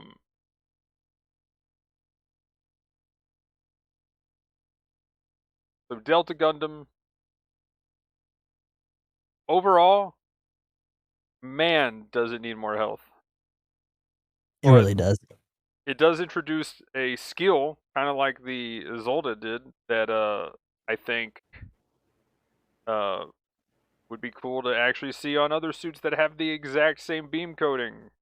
I don't know about that, and we'll talk about why in a second, because I think it was like a little bit smart for them to not put that on other things.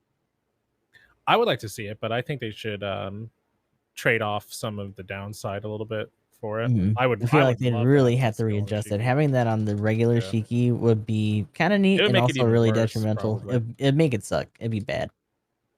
Because it's already pretty high risk as a raid. And there's a lot of beam punish at that cost, which is going to just be straight up type advantage against it. So, like, it would be kind of okay for it to get in on the first engagement. It would just amplify the whole raid tax thing, or just raid life thing, I think. Wait, so what is the The suit's too entrenched with not as much mobility compared to the flight mode on this thing. I feel like it wouldn't be super great to throw on there. so? Okay, so okay, maybe I don't know something, and by this I kind of might know what the problem is. So I'm just gonna guess here. Is every time I shoot it with a beam gun and I see an explosion and think I destroyed the shield, me destroying the coating, and it gets stunned when that happens? No, it's literally that the no, yeah. resistance goes to 0 after it hits 50. Yeah, depreciate. Oh, So even the base resistance is gone. oh, It's just super vulnerable. So if you've ever seen, there was a video of a Hambrabi that was flying at it, and once it hit that 50 threshold, it was doing its burst down in its MA mode, and oh my god, that will number say, though, jumped up. It was pretty Yeah. nasty. The Hammurabi's always had good shots there. So, like, we were talking about it in chat the other day when I was streaming, and like, it may be a problem if it's low HP pool, but like once it hits 50, like most raids can like drop 7k HP in like no time anyway. Yeah. So I kind of look at the ability. You know how, like, I'm not saying you get the same benefits as biosensor, but you know how like the biosensor supports have their like moment of glory at whatever it is, like 30 or 25% life. It's I view it kind of like the same, somewhat the same way. You're getting the, instead of like having to be critical, you're just gonna get the benefits from it early, and then at the point to where, like, unlike the other suits where, you know, you're getting that low health activation where you're like literally 1, maybe 2 shots. In this case, once you hit that 1 to 2 shot threshold, your high health, like, resistance and benefit goes away, and then you're just free. It's kind of like the opposite of how it normally works. And granted, like I said earlier, I think the reduction is a little too like punishing. I think I would like the suits to not have 0 resist once the beam coating wears off, but I don't think it's necessarily like bad in like their idea of how it works. I just think they're taxing the support a little too My harshly. thing is that I think it's ideal for this suit just because of the mobility. Putting it on other Shikis would not be a good idea. That's my thing. Like, I don't mind it on that suit because, like you said, with the way it things works now, are gonna it's pile bad. on supports anyway, and the blast down is kind of like is what it is. You can just be a little bit more fatalistic about supports in terms of when they get jumped on, just because of that sheer output. But with a raid that's going to be entrenched in purposely cutting into lines like that, I don't know about that. Yeah, I think unless they give it a different version of it. And I feel like that's something they should do more too, just like adjust having these sorts of gimmicks, but adjusting them accordingly for the suits. Sure, yeah. And if they wanted to do a similar thing, like put it on the raid Shiki, I would be okay if it having like I don't know, a raid Shiki version of the skill, where like maybe the fall off isn't as harsh. But I'd love that. I mean, they could just, I mean, maybe lower its natural beam resist a little bit, and then just not have the 0 like that. That just sounds crazy to me. Like, That'd be pretty cool. I mean, Because you would still lose the extra the reaction actual stuff. So it would still be like a downgrade from when you lose the coding, but yeah. yeah, I mean the actual text in game for the skill doesn't actually say anything about you losing all of your beam resist, right? No, it goes to 0. I think they just phrase it badly. Okay. I I mean, if that's the way hold on a second. they're wanting it to work, then fair enough. But Maybe it is because like I don't know. So And anti-beam beam coding resistance reduces HP damage becomes from ranged 0. beam attacks by 25% and reduces reactions. However, damage and reaction reduction ceases when HP falls below 50% and anti-beam armor is reduced to 0. Yeah, I guess that. It seems pretty in black and white to me. So Yeah. Okay. Because it actually says the word resistance. I thought it was talking about its reduction more than resistance. Okay, that is actually insane. That explains why I'm just like, wait, did So I like just most people one-shot are that? saying, like just go for bulk so that threshold takes longer to get to, right? And then Mhm. just don't bother putting the resistance at all because after a certain point you're gonna lose it all. Yeah. Yeah. You And can't counteract it by putting your own artificial resistance because all of it's just gonna go. what's really crazy then is now that kind of makes sense why I was like hitting with missiles and then I Vulcaned and then I just one-shot one. I was like, did I just with the Phaz? Because I had the Phaz. I Yeah, was like just you'll like, see them just abruptly die from things that normally wouldn't kill anything else once they hit that threshold. yeah, that would explain why. Because normally I'm hitting, if I'm lucky on a suit, I hit them for like maybe 4 to 5k. Even on a general, I'm hitting for like 5 and 6 at best. And I just literally just deleted the thing. I was just like, what? Okay, somebody else must have shot it. Like that's how it just rationalized in my brain. Was like, cool, I must have hit it at the same time somebody else did, even though nobody else is around. That was weird. Because when you just blow something up, you don't really see a damage number. But yeah, that's oof. That is big oof. So yeah, you just want to bulk health as much as possible. That's awkward. I mean, again, it does have a lot of extra bells and whistles, but now that I know the beam resist coating actually has a super negative, that's oof. I still think it's worth getting. Like that's literally like the only problem with the suit. Everything else I think is stellar. Like Gustav was saying, it's very mobile. The Delta should be able to out trade with any of the shooty blues just with its setup. Like I think it's fine. It's Got been decent damage. compared Damage is akin great. to like a yellow Yeah. camphor, essentially. So like it has a lot of blast down. It has a way to get away. It actually has a role in its MA mode, so you can Yes. get some iframes and extra distance if you really need to get out of a certain situation. And of course, once you lose your coating, it gets to be about as fragile as a camphor too. So you gotta mind yourself a little bit. But it's got high output. It's got some stun loops on it.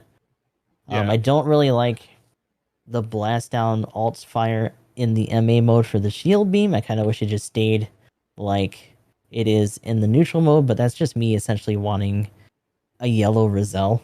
And there are some Roselles that have the support packs on them, or the defensor ones.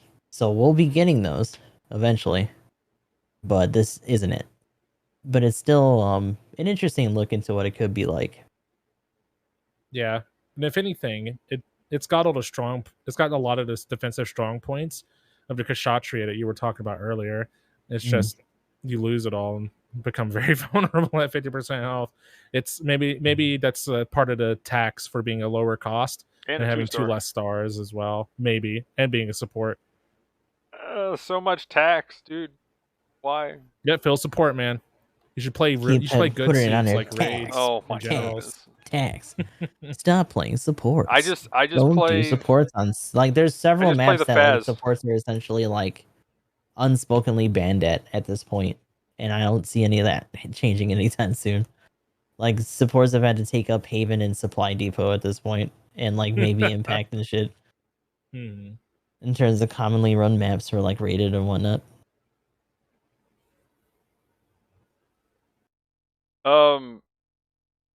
But Also, if it is going on this week, so if you do the 10 spin for the suit, you can get the Quattro Shades.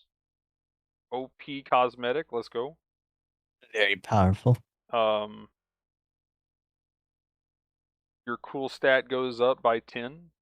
So You can go up and laugh at people. Maybe you might still get beat up, but you look cool before then. yeah, just go up and be like, I came to laugh at you. That's why chat comes into the streams. They came here to laugh at us. That seems about right. I will say that reminds me I need to get my sound bites fixed again because that was all the time. But yeah, I feel a little bit different. I was already kind of assuming it had that didn't have that negative. I was kind of like, well, it seems okay. Now with the negative, I'm like, oof. It's serviceable, and I've had some good games that I've enjoyed in it. It's definitely not one that I would probably do often, mostly because I don't do support that often anymore anyway. But like, when I had to do some games to get some footage for it for the video, I was like, this is actually nice. The damage loop is good. Definitely try to lead in with the shield beam first if you're in your neutral game, just because the wind up on it's really slow. It is. I almost kind of want that to be, if they do some buffs for that suit, I want them to adjust that because that seems unnecessarily slow. Yeah, the flying beam stuff it has too is actually kind of insane as well. Like I have to say the damage on this thing is actually gross. It actually Yeah, is. it's disgusting. I'm glad And it like is the there. Vulcans on it actually have a good stun threshold and they fire pretty fast. It's like Vulcan pod level kind of stuff going on. I wasn't sure if it was as canon as it needed to be, but yeah, it's definitely got the canon going for it. It just might be a little too glass right now.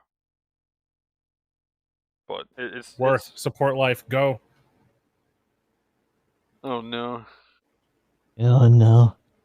This is fine. Most supports get one comboed by the raid.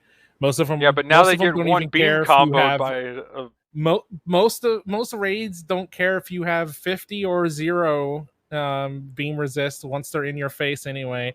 So Thus is the reality. bully raids harder. That's what I'm hearing here. Bully raids harder. Yep, beat them up. And take their shoes. That 0 beam resist is like taking the same damage as 50 when you get caught by a heavy or a downswing or something. So I mean, yeah, that's the fruit juice loose out of their mouths. I mean, my problem is that's kind of my problem though. It literally just makes it harder for it to fight supports and generals rather than like with the Faz. I essentially just missile it, especially now knowing what I know from this. Like I could just missile it and Vulcan it, and then probably smack it with a melee, and then I just look at it with my beam rifle and just be like, goodbye. Like that's super easy to counter. No, the Super Gundam, dude. Literally just missile it from a mile away. Like you can deal half of its health, even if you put nothing but health parts on that. What would that be?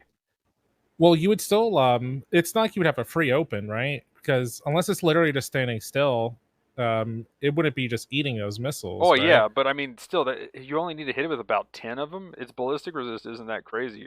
You would have to stack ballistic resist to survive against the. Even then, you're still hitting for like 500 per missile on it. Like the super's disgusting for the you hit with like 10 missiles and then you shoot the beam rifle once and it just pops. Like that is just like you can, as long as you're volleying, unless you're just getting bullied by the thing. Like if the Delta's not looking at me and I start shooting missiles at it, it doesn't matter if it's. I mean, the only way I'm gonna miss is if it's flying. If it's actively flying through the air, is about the only way I'm gonna miss with those missiles. I mean, that's kind of my point. So you can easily counter sniper, which I guess I probably shouldn't be focusing the support down, but man, does that thing have a Got a lot target of for bully me energy now. going on. Well, Yeah. I don't think there's a problem with it. Like supports just usually don't have to worry about it quite so much because they have a lot of good targets for bonus damage. But it's just like with the raid. Whenever I kill a support, I generally try to find the raid because I deal neutral damage to it. Yeah. But I don't know. I would personally think that the Delta should still have a pretty good match. Like I just have I personally have zero respect for the Faz, so I don't think any Disrespecting suit this should machine. have. Yeah, I don't think any suit should have any trouble playing against the Faz. Well, I'm talking more the And the super Delta should have versus the Delta. Like you can break its Mhm. beamer coating pretty easily with the missiles, and then you just shoot it with your crazy overpowered flat damage beam rifle. Yeah, So it'd be interesting. I feel like if the Delta's moving at all, and as soon as it confirms on you, that dream's pretty much dead. Because it's just gonna stun lock you at that point. Because you don't, the super wouldn't, maybe unless you have a full charge set up ahead of time.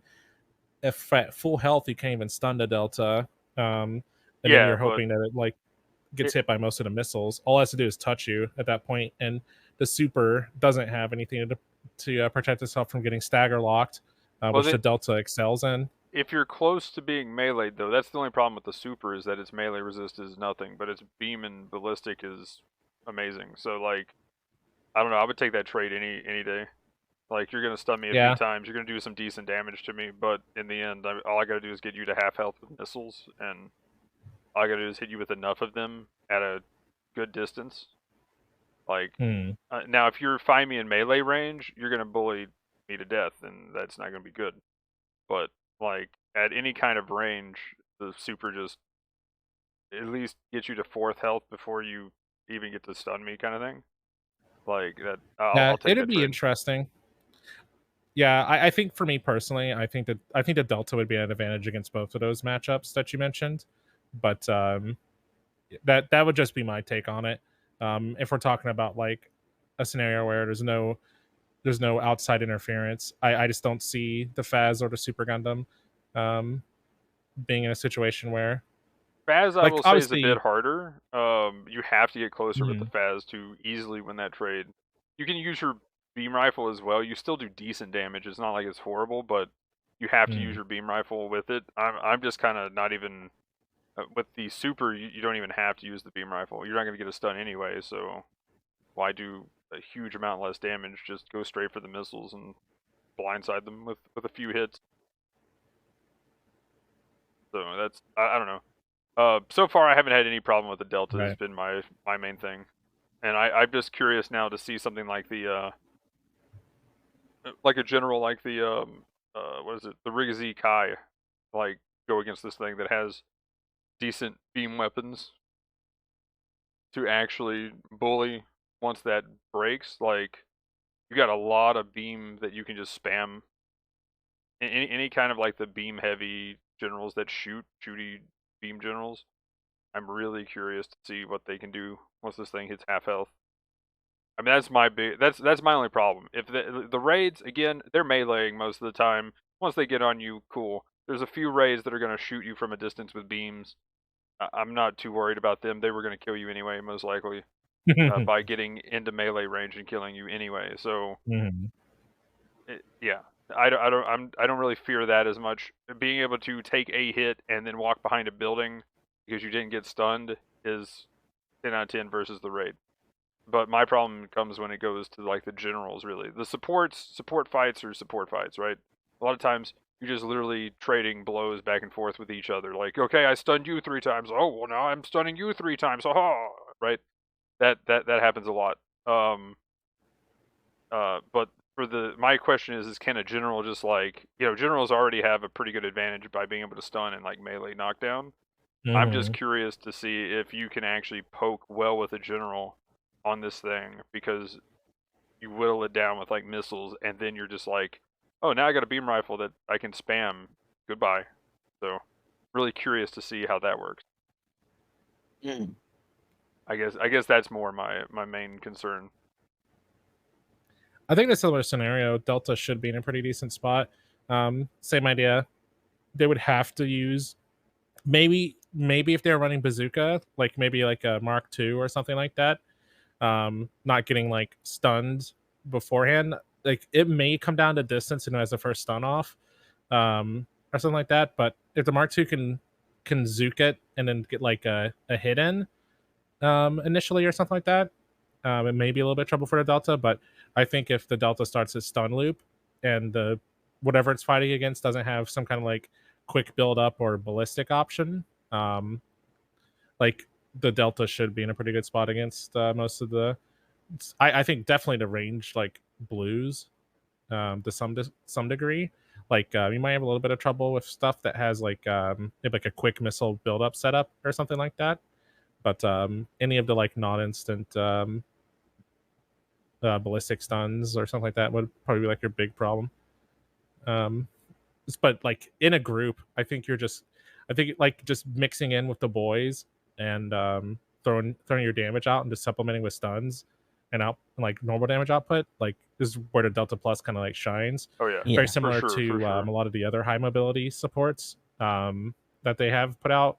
Dagdoll comes to mind, even though it doesn't have the same kind of stuff to protect it. I think that's the same. I think Dagdoll wants to be in a similar role. Oh yeah, for sure. It just can't protect itself that well. It'd be cool to have some be good. adjustments for that to put it in that situation, or like to be able to better compensate for that.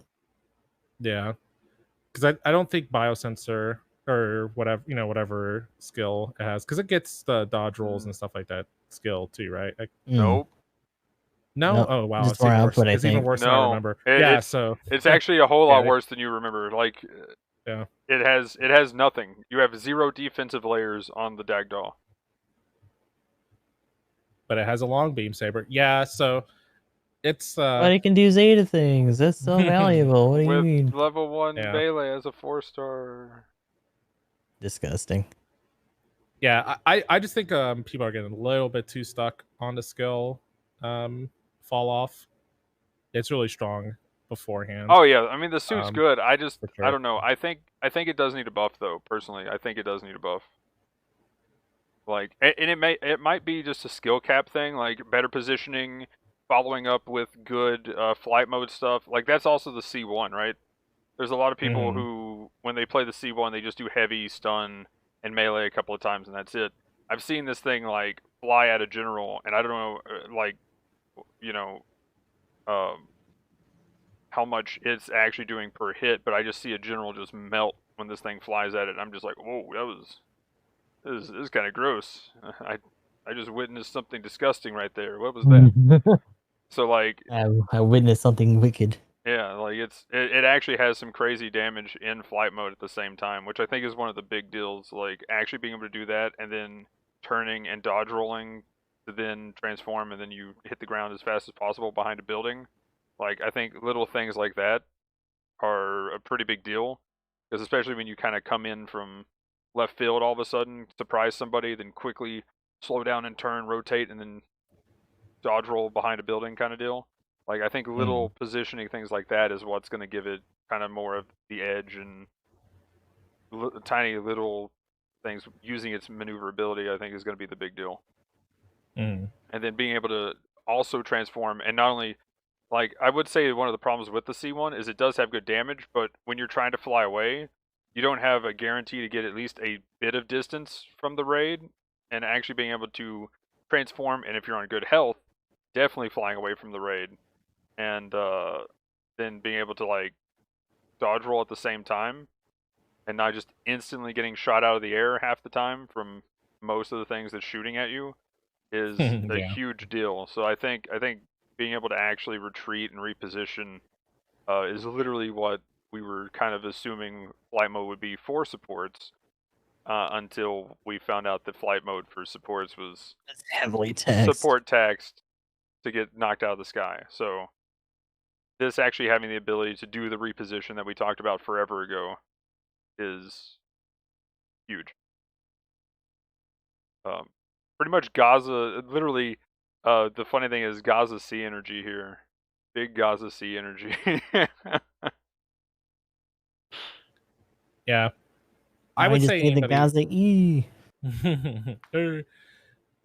I would say anybody that wants to get another support and you're not like trying to hoard for anniversary, I don't think this is the worst one that you could roll on. I feel like in this particular segment we're like Bizarro, not like the balanced and fair GBO2 world, but this is like the Bizarro podcast. It's Hangar the in Downtime or whatever. Because like I'm here defending the support, and man, I was like, I don't really think it's all that great. I'm like, no, it's pretty good. Oh my goodness, it is. Yeah. Yeah.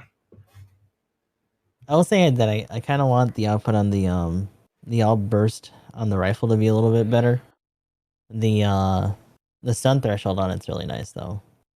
You can definitely kind of keep people still with that pretty consistently. But there are some times where it feels like you'd be better off trying to finish off suits with the Vulcans.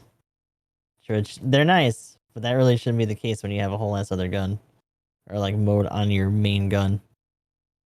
That just isn't doing like the output necessarily. Other than that, though, it's nasty. It can be. Okay. But yeah, that took a little bit longer than I expected because I didn't expect to have Bizarro. Don't you want to get the enhanced World. armor Hyzak though? Very powerful suit, boy. How?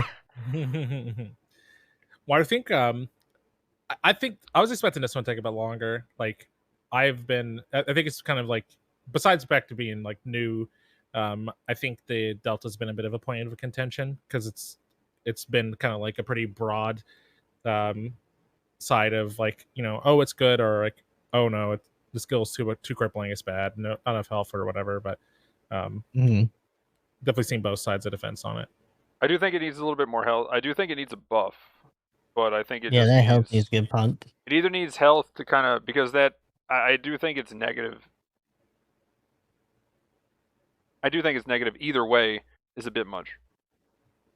Yeah, I wouldn't mind seeing more health on it, but I would definitely like them to at least let it have some beam resist after the thing wears off. Yeah, either doesn't have to be full.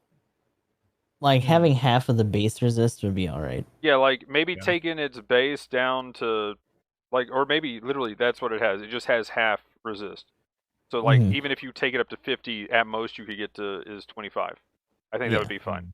I think that would be like even that's not a lot at that cost. And then you would be paying the part slots if you wanted to get it all the way to 50. Yeah. So most people probably still wouldn't, but they would at least have a little bit of resist from the baseline, so like in the teens or whatever. Yeah. Yeah, please do that. And then at that point, I think you could actually justify putting it on something else a little bit. The funny thing is that they would probably do that at the sacrifice of you not having the resistance or something stupid. In terms of the extra stun resist or whatever. But anyway, next topic. Let's see. Yeah, I will say this too. Someone mentioned in chat you also can get the normal suit for Quattro, but I mean the shades are the. If anything, it's kind of you got 3 options you can get. Come on, pretty rip. I would still like to see them put in his like normal outfit too. Yeah, right. That would be awesome. That would be pretty cool. And then Delta Plus level 2 got added, which is nice. I guess we'll. Oh, I will mention this. Schneid in the ticket shop, pretty hype. I think it's too late now to just go get, but pretty awesome that it's in there. Anniversary. Go ahead and do this a little bit out of order from what I typed, but we'll do anniversary first. So 10th anniversary for Battle Operation. Not the Battle Operation 2 yearly anniversary, which should be at the end of this month. But just Battle Operation. So yeah, what do we think of this? I mean, it's cool. I wasn't expecting to get anything, so this is nice. Not only do we get something, but it's actually lasted a good while too for the free spins and stuff. So that's nice. 28 boxes that are guaranteed to be 2-star and higher, which is at least really awesome amounts of tickets. Or I got the trainer here yesterday, I believe. Yeah, I've been getting a lot of level boosted suits if I get new stuff. Kind of neither here nor there about that, but at least they're new. So they did a shirt thing, which is cool and whatnot. Oh, I will say this, kind of backtracking a little bit to the Sinanju, but what do you guys think about the extra 3 steps after the guaranteed step? Interesting. I was pretty boo on that one because like it just guarantees you're gonna get a 2-star and a 3-star, then 2 and then 3 for the 10th step. Yeah. I mean, it seems like the bigger bonuses aren't really there though. Like they still kept it at the 7, so Yeah. I wasn't too busted up about it. It's just kind of weird that they're like, "Hey, if you want to, you can keep going." Yeah, I mean, I guess Like- that's the thing, but it was just like, I don't know, to make it worth going any further was just like,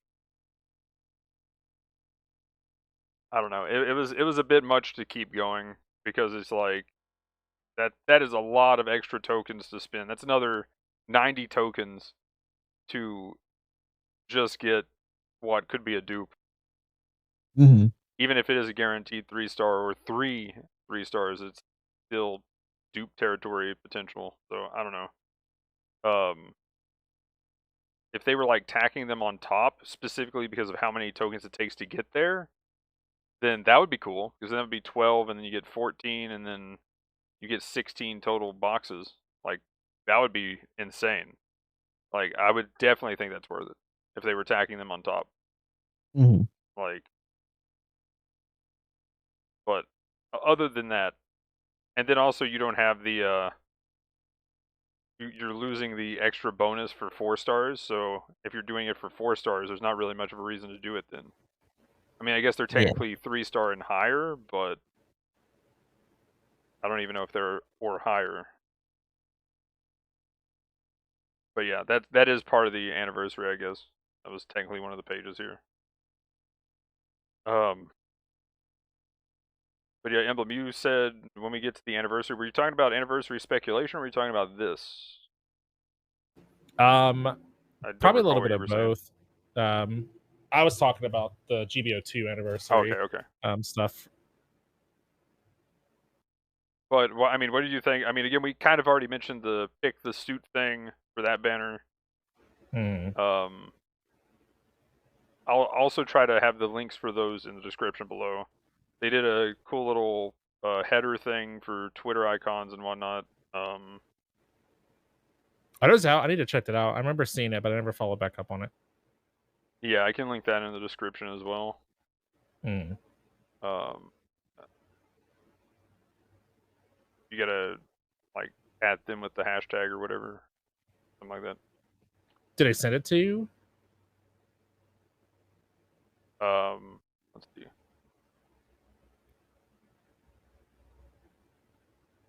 Tweet with the hashtag BattleOp icon maker or header maker. 15 people will be selected by lottery. Yeah. Oh, okay.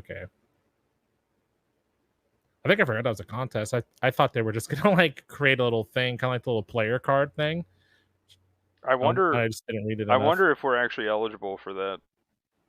It's a JP thing, right? Yeah, because it says you get a PlayStation Store ticket with 3,000 yen worth of gifts. Oh yeah, doubtful. Yeah, give me that vacuum, grab Dyson. Yeah, right. As soon as they start talking about JP rewards, then it's like, now, oh yeah. no. Okay, maybe the Twitter thing. I'll still link it. Hashtag not for us. Oh, actually, also, time to enter has ran out. Actually, campaign period is the 14th. So never mind. I will not link that one. Has the other one ran out too? Oh yeah, the other one ran out to select your suits. If you haven't done that. Yes, that's already done. That was the 13th. Okay, so neither of those will be linked. No. I'll just get whatever Emblem said earlier that I forget now. But yeah, as far as the anniversary thing, kind of cool.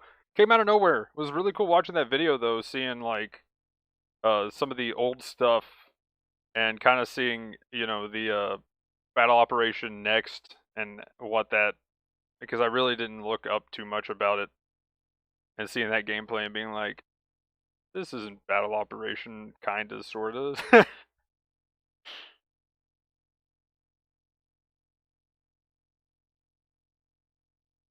But yeah, anything for the anniversary other than the more boxes, please? It's been cool. Like, I'm always down for free stuff and like notables. The changes to the base camp were a pretty cool touch. I think it would have been cool if, and maybe it's just coming up on anniversary, so maybe it wouldn't have been able to be done. I think it'd have been cool if they had like throwbacks to some of the stuff, just like as a one of, like maybe for like GBO1 they did some kind of like maybe they did a banner or an event where you get like a GBO1 or a suit that's only been in GBO1 or something like that. The remaining stuff. Yeah. Oh yeah, that'd be Or cool. A limited suit maybe would have they been do- neat in that regard. Yeah, some kind of mission thing. or maybe like a situation battle type of thing. Or maybe like do decals for the games, like maybe do like a GBO1 decal, like a battle One up for next and stuff. Yeah. stuff like that. They could have done a little bit, so like the fans of those games can like maybe rep them on their suits or something like that. But I don't mind the free stuff. Okay. Well, if anything else, or if nothing else, let's go ahead and talk about ranked mode, because it came back. Yeah. I mean, honestly, it was just a higher cost, which is what I was kind of wanting to try. Felt pretty good for the support life. Loved their brawl changes. Zoku Iron's one was definitely ruling the roost at the top 10. Yep. Literally just got to sit on people's heads and just do its heavy swing. So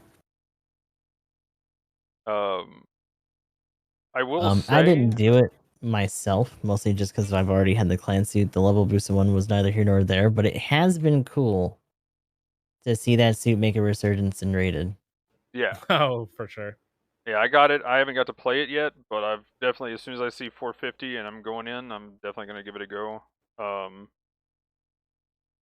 As far as like the actual rewards, I like that they're giving them out to the top 15 as far as A goes. Now, B, C, and D, one problem that I have is I think now that they're doing it this way,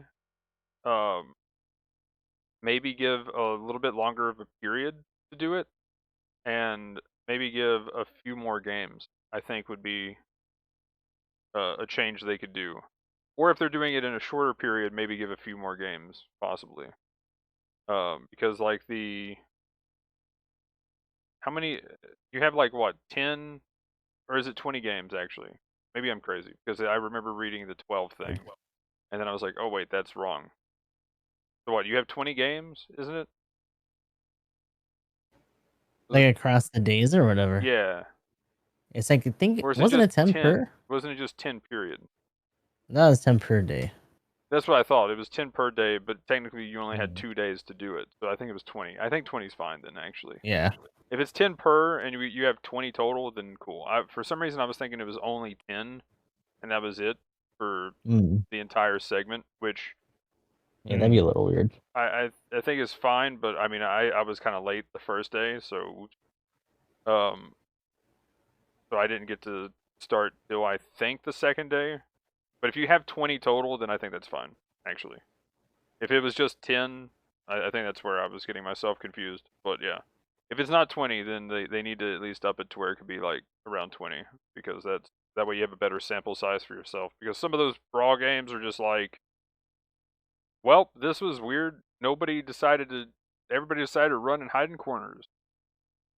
I've seen some of those every now and then, where like the highest point thing at the end is like 2,000, and it's like, how did this happen? But so as far as just the bracket thing, I think a bigger sample size with the way they're doing it, I think wouldn't be too bad. You're not playing that many more extra games, and then that could give people just reason to queue back into it once they're done. Because I will say that last day, I tried to get a little bit in there. I was trying to get up, and I fell back asleep on the couch, because literally I sat there waiting to queue in, and there was still, I think, 3 to 6 hours left, and just queue times were taking forever. So I accidentally kind of fell asleep on the couch waiting. Oops. But so I think that could be a good change. Maybe upping the cap a little bit now. People aren't going to infinitely play, you know, and destroy their sleep schedules. Yeah. I mean, some people might, but yeah, I don't think you could up it that far and it would do that much damage. But other than that, 10 out of 10. I can't wait for the next ranked and getting the next suit. Let's go. I think it's a cool thing that they're doing to kind of re-inject the clan rank suits.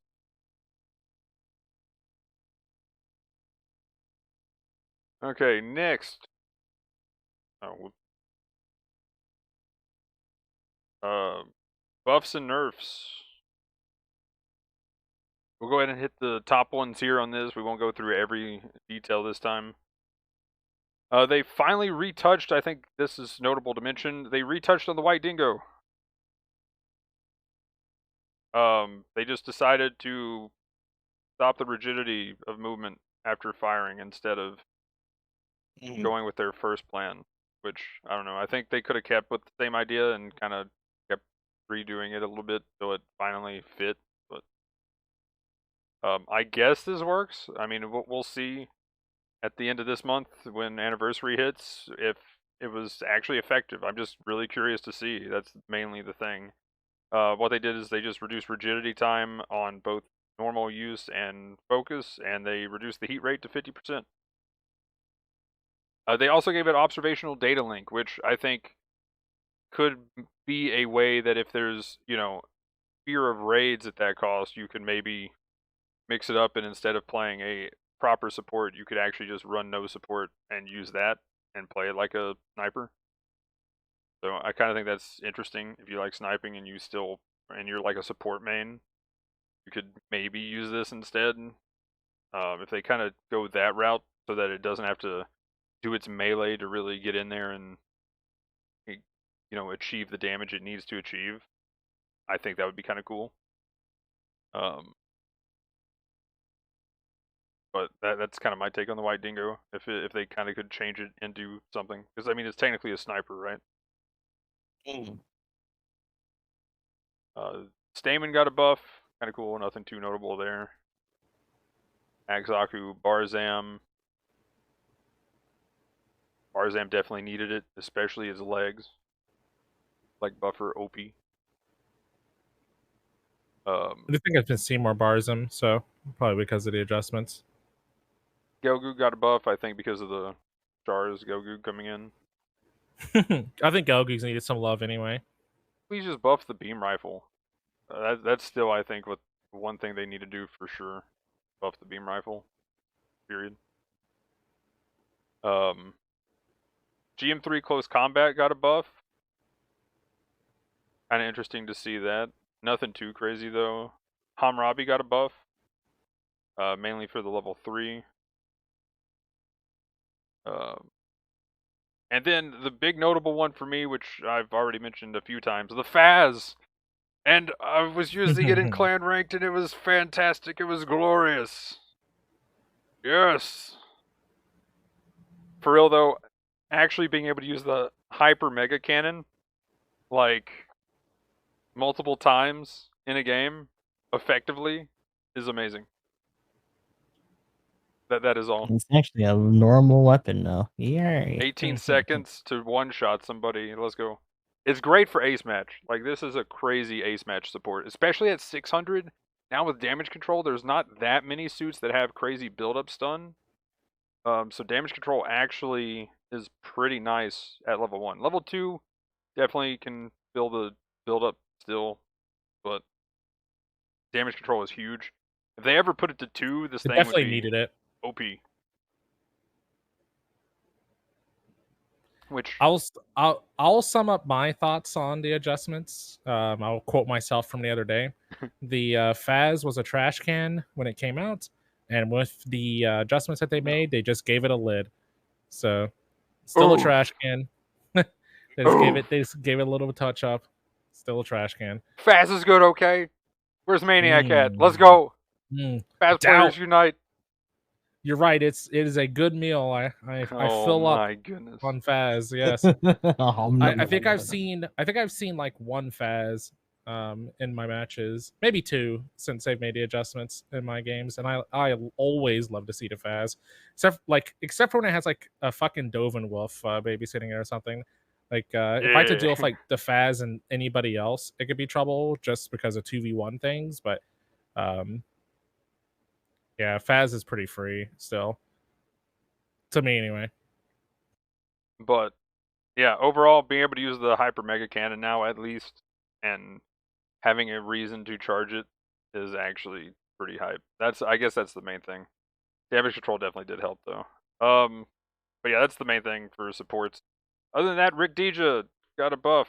It needs another one. They gave it Force Injector, guys. Look out.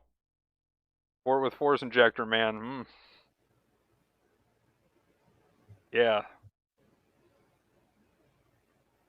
That is a defensive support skill. Seems good. Checks out. I mean, Use 100 on. damage. Very tactical. 100 damage to each grenade is kind of okay, but yeah. And then I've seen people questioning why they're seeing a lot more MLRS. They buffed it. So let's go. I haven't seen the MLRS at all, but maybe not playing at the right cost. Magnum, I'll pass along your feedback for the Deja, though. I'll tell them to give it a higher level of quick boost and leg shock for you. Oh, no. No, we'll fix those problems right up. But mainly the damage went up because they shortened the reload time for the MLRS. The vertical missiles actually went up by 100 flat damage, which is pretty insane, and this is at all levels. And they reduced the rigidity time after you fire.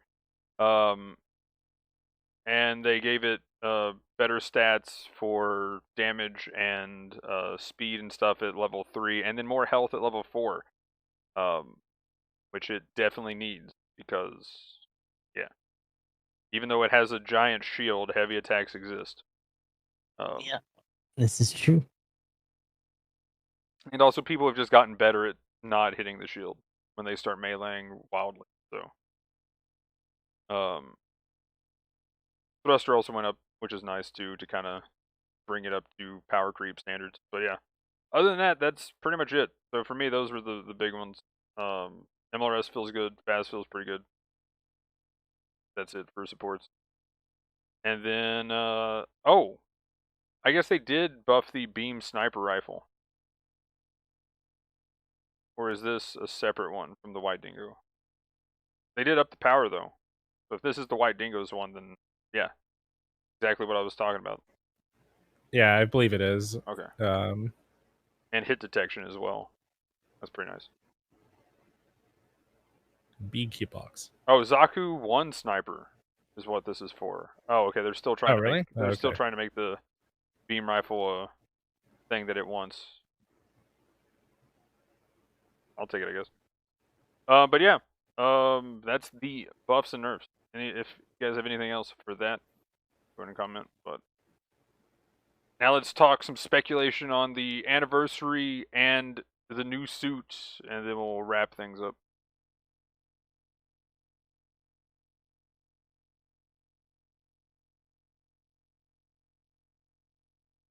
So what do we want to see, I guess, for the anniversary? Other than we can talk suits, I guess, later.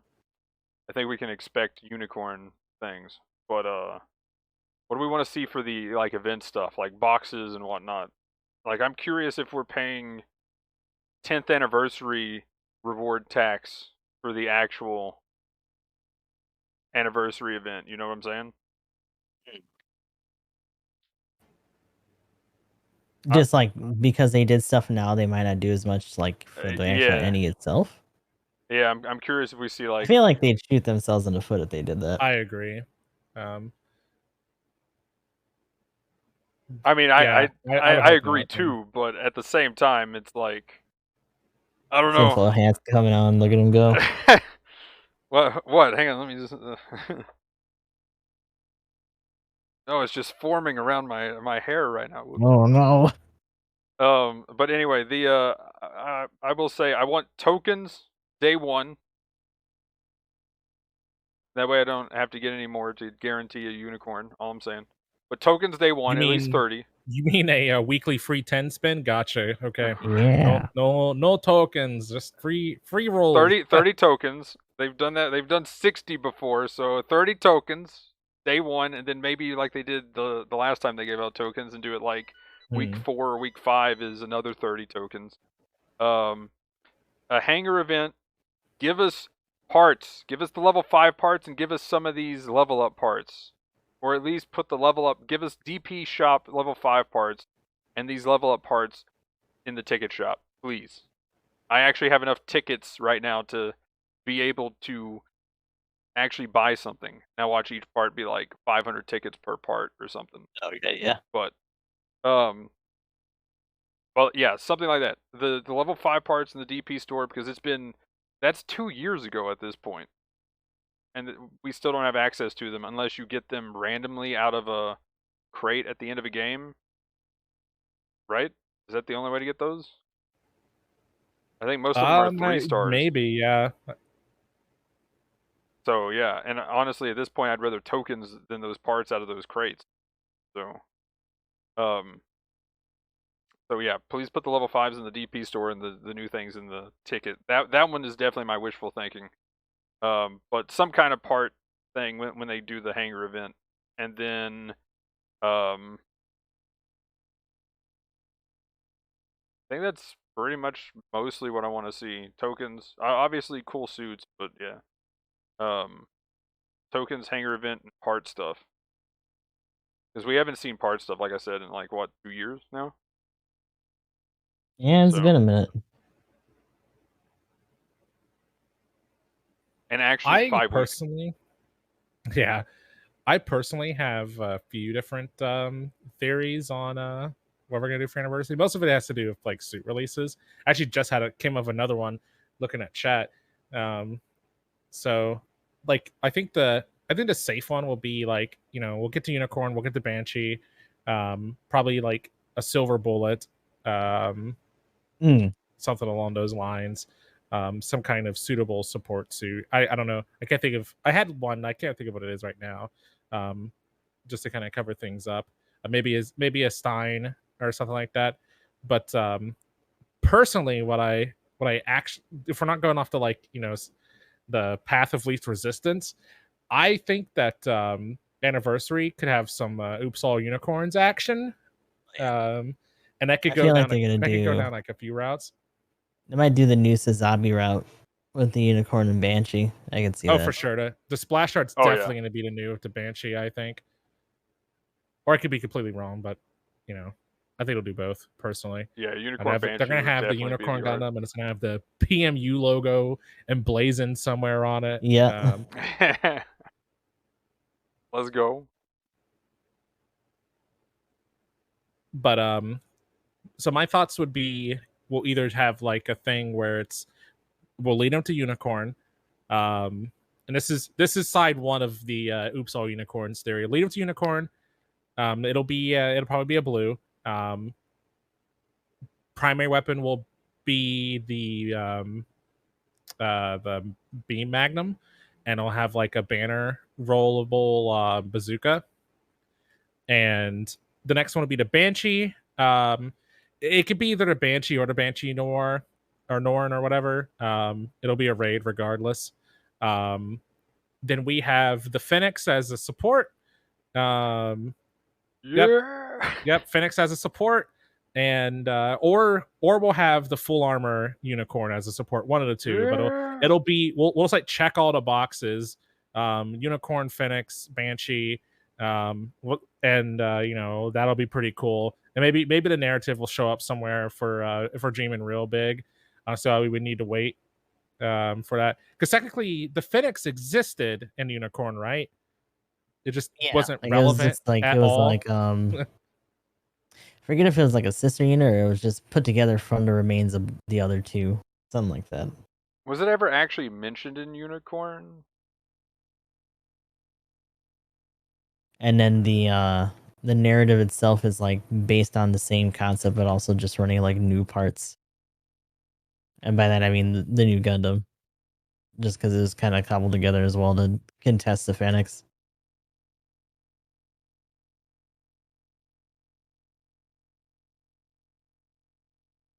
And on the other side of things, which I think this is less likely than the other one. So we would have the case where it's still Oops All Unicorns, but instead of it being like Unicorn Banshee and stuff like that, which is very unlikely because I think we'll see the Banshee with the unicorn, but we'll have in no particular order, we'll have NTD Red Unicorn being a raid, NTD Green Unicorn being a blue, Full Armor Unicorn being a support, and then with this one we could just splash into Banshee, and maybe it's another blue or something like that, kind of like in a new Sazabi, double general, good guy, bad guy kind of deal. And the fourth option is where they just say BB's like, bah, what a twist, and we just get all advanced Zeta suits for the anniversary. That'd be funny. Surprise! You thought it was gonna be unicorn because we put out those unicorn suits. The banner art's fucking. my I can see them TR filling up a lot of Hyrule the or post whatever. anniversary with AOZ stuff though. That'd be a pretty strong opening for that. BB Studio just has troll face as their tweet. Yeah, that would be good. You poured it, and Tenda talks to you is like, you bet you thought this was gonna be unicorn Gundam, didn't you? Like, Oh my okay, gosh. you're right, Tenda, I did. It's I Tinda, gotcha, like, bitch. it's just Her Tinda. smug face, yeah. Yeah, it's just a smug Tinda face that also is like a troll face Tinda, like. Yeah, I'm gonna need this. I should go and do that. If it Yeah, doesn't those are my somehow suit exist takes. somewhere. For everything else, I'm just down with more free stuff. Also, give me the Hangar event where I get the guaranteed multiplier, please. That would be cool.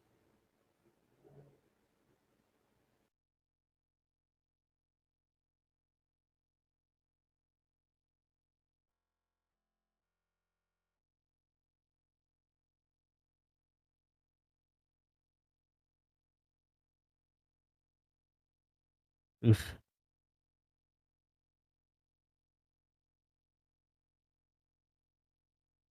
Are these very pregnant pauses because they're talking to chat? Somebody think I was muted. Sorry, I was talking to chat. Uh-oh. Oh, Magnum said to step away.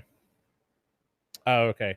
All right. Magnum's having technical difficulties, so Gustav and I will attempt to be good co-host while Magnum is away. But Gustav, I kind of took a lot of the floor. What are your thoughts on what's going to be coming up? I feel like similar things, just Unicorn's gonna be the more obvious thing. I feel like leading up to it, we'll probably get a little bit more AOZ.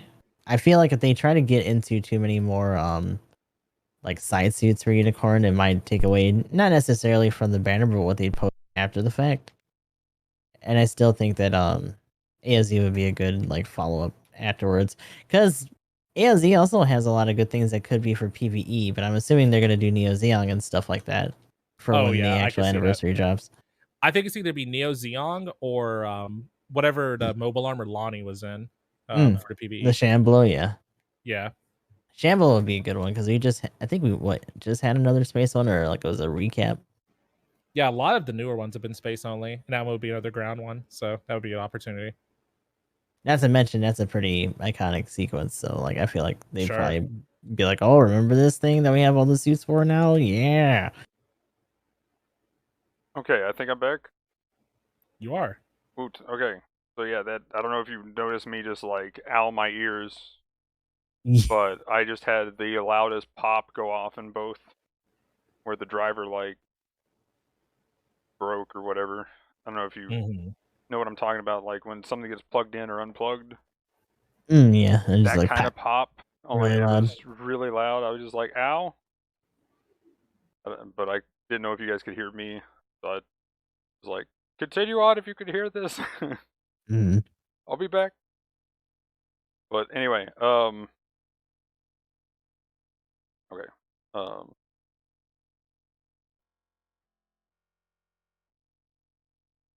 But what else? What else we got? Apparently everybody could hear you though, so good for the. I don't have to do any crazy editing. I'll say I had a DC on my end, like partway through, so like it's gonna be a two-parter on YouTube for mine. I had a was weird little awkward. hiccup. I don't know what it was. But so you guys, I think we're talking a lot about the suits. Yeah. We discussed PvE a little bit while you were stepped away. Yeah, like you. AOZ Oh. seems like the obvious choice, although Okay. AOZ having shit like the inlay and a lot of their other mobile armors is pretty ripe for that too, so I hope that they do touch on that as a possibility. Although, right, a lot of the Universal Century stuff didn't get there, so like Big Zam, Ad Zam, all that stuff hasn't really been implemented either, and that feels like a missed opportunity, especially early on. But like, Right. PvE was a late addition, right? It just wasn't there right out of the gate. I think it'd be cool to see some of the UC Engage custom stuff. I want them to do a crossover. I need that to be a thing. Yeah, it's low hanging fruit, guys. You don't even have to work too hard because it's your own IP. Give me Right? the ground ball and ground dogo. You just put legs on things, do goofy I want shit. that giant fucking pressure cooker Xeon thing that they had in that one mission. In fact, It's the literally just funny an onion thing, with guns on it. again, they could just do the side stories and the things that they've done the new animations for. Just make PvE scenarios for those in the launcher for Code Fairy. Oh, Just sure, make yeah. a similar launcher and just start doing events like that give like bonuses for playing through them or whatever. There's a lot of different like just side shit that they could do. Also, Doan suit stuff was mentioned in the chat. Yeah, right. We still need our rock thrower and give him the punch. 100%. Like that could just be a two melee weapon suit, right? Because the new one has him with the axe. He's kind of like the sword slasher character in some of the previews.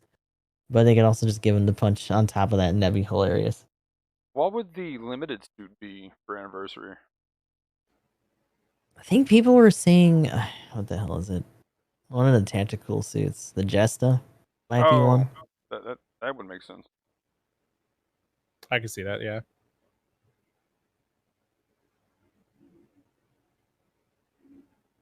That seems like the most likely, although that also, compared to some of the other suits that they released, that could very well be its own banner. It all just kind of depends.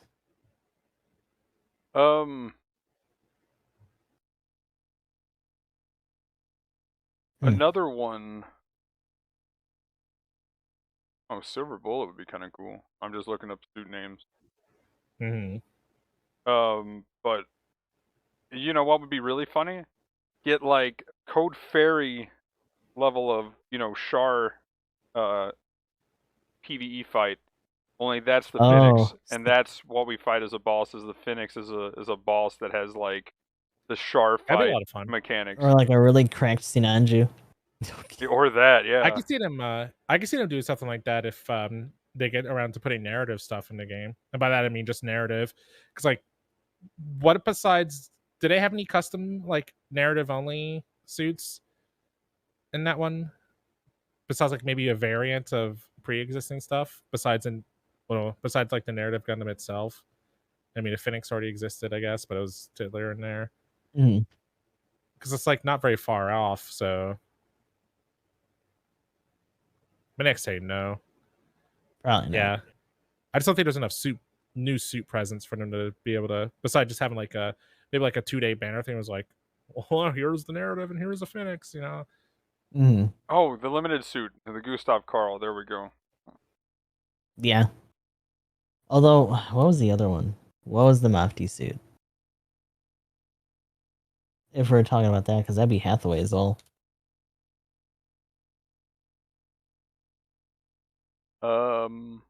Because the Carl was in that other sequence, but I don't know if they would wait to do it for Unicorn or if they would wait for like a Hathaway thing, because that movie sequence did come and go, unfortunately, and they didn't drop anything for that, which kind of sucks. Yeah, that was chat's talking about this. Do you think we might, if we do go full Unicorn, do you think we might see a music update to get us some of those I hope Unicorn tunes? That'd be good. Oh, well, that would be here's the thing. Every time we talk about that, we don't get it. Yeah. Sure.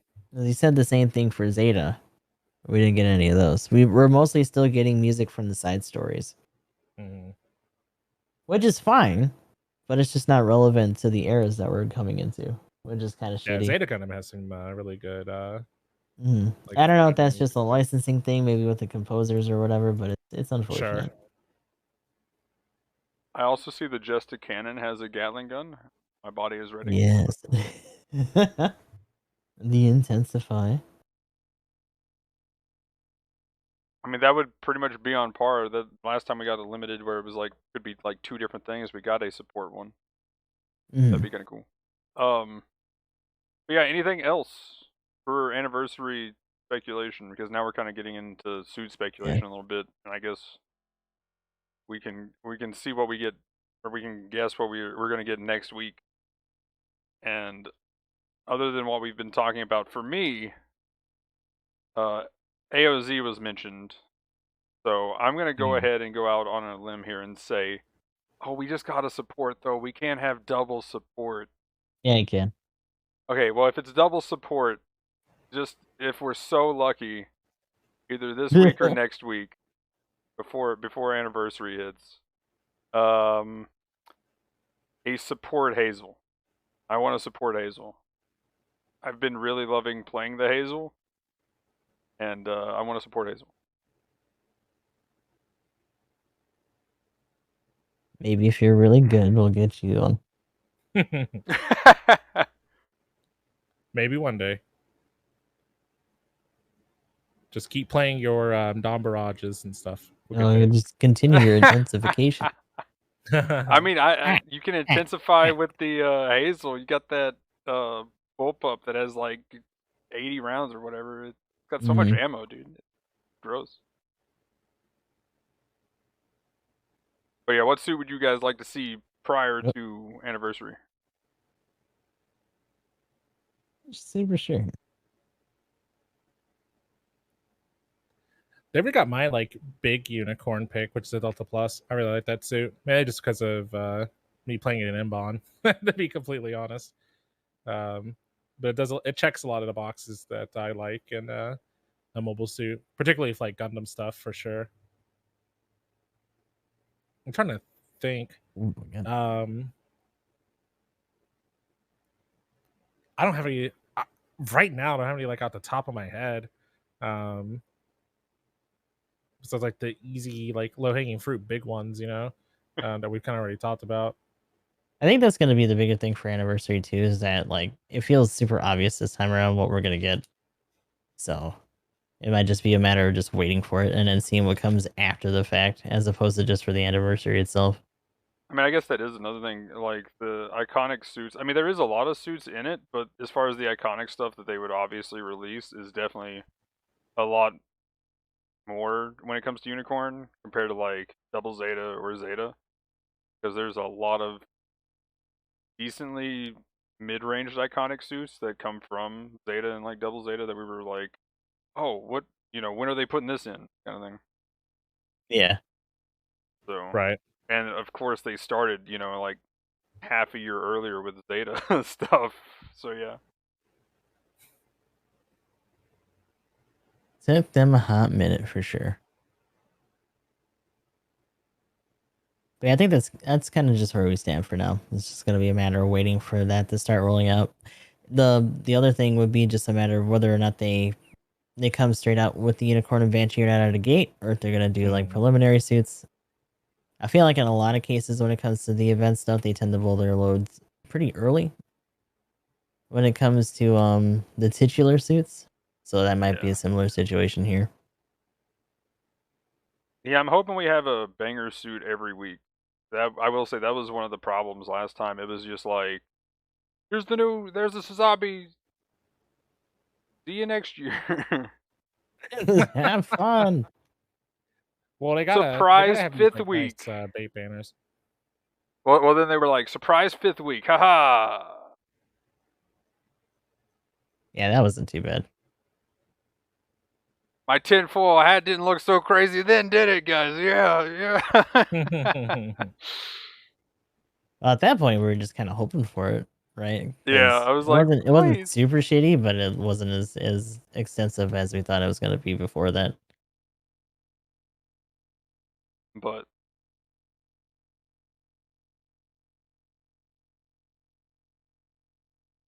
cool. Well, if nothing else, Because we'll go ahead and do some shoutouts. Alrighty. So I'm ready to shout it out. Gustav the 13th, Gustav _X over on Twitch, YouTube, and all that good stuff. We're also doing stuff in Instagram and TikTok. Currently, we finally got through G Generation Genesis and are on Judgment as our secondary game. Still trying to keep up with climaxes and stuff in GBO2. Outside of that, I'm not super sure what the game after Judgment is going to be unless we actually do get Lost Judgment. But there's going to be a lot of other Gundam related stuff coming up pretty soon that I'm still going to have to put some time in for. So we'll see how it all turns out once that starts to unfold. Outside of that, just trying to keep up with the videos on YouTube and all that good stuff. Hopefully we can start getting some more of the playthroughs on there as well. But what do you guys got going on? Yeah, and I am GamingEmblem. I stream video games on the internet, primarily on twitch.tv/GamingEmblem. We play Gundam games on top of other like stuff. Mainly a lot of GBO2, also Super Robot Wars, we do some G-Gen, stuff like that. Got a few other games. Definitely want to play the new Valkyrie profile game coming up. Train. Choo choo.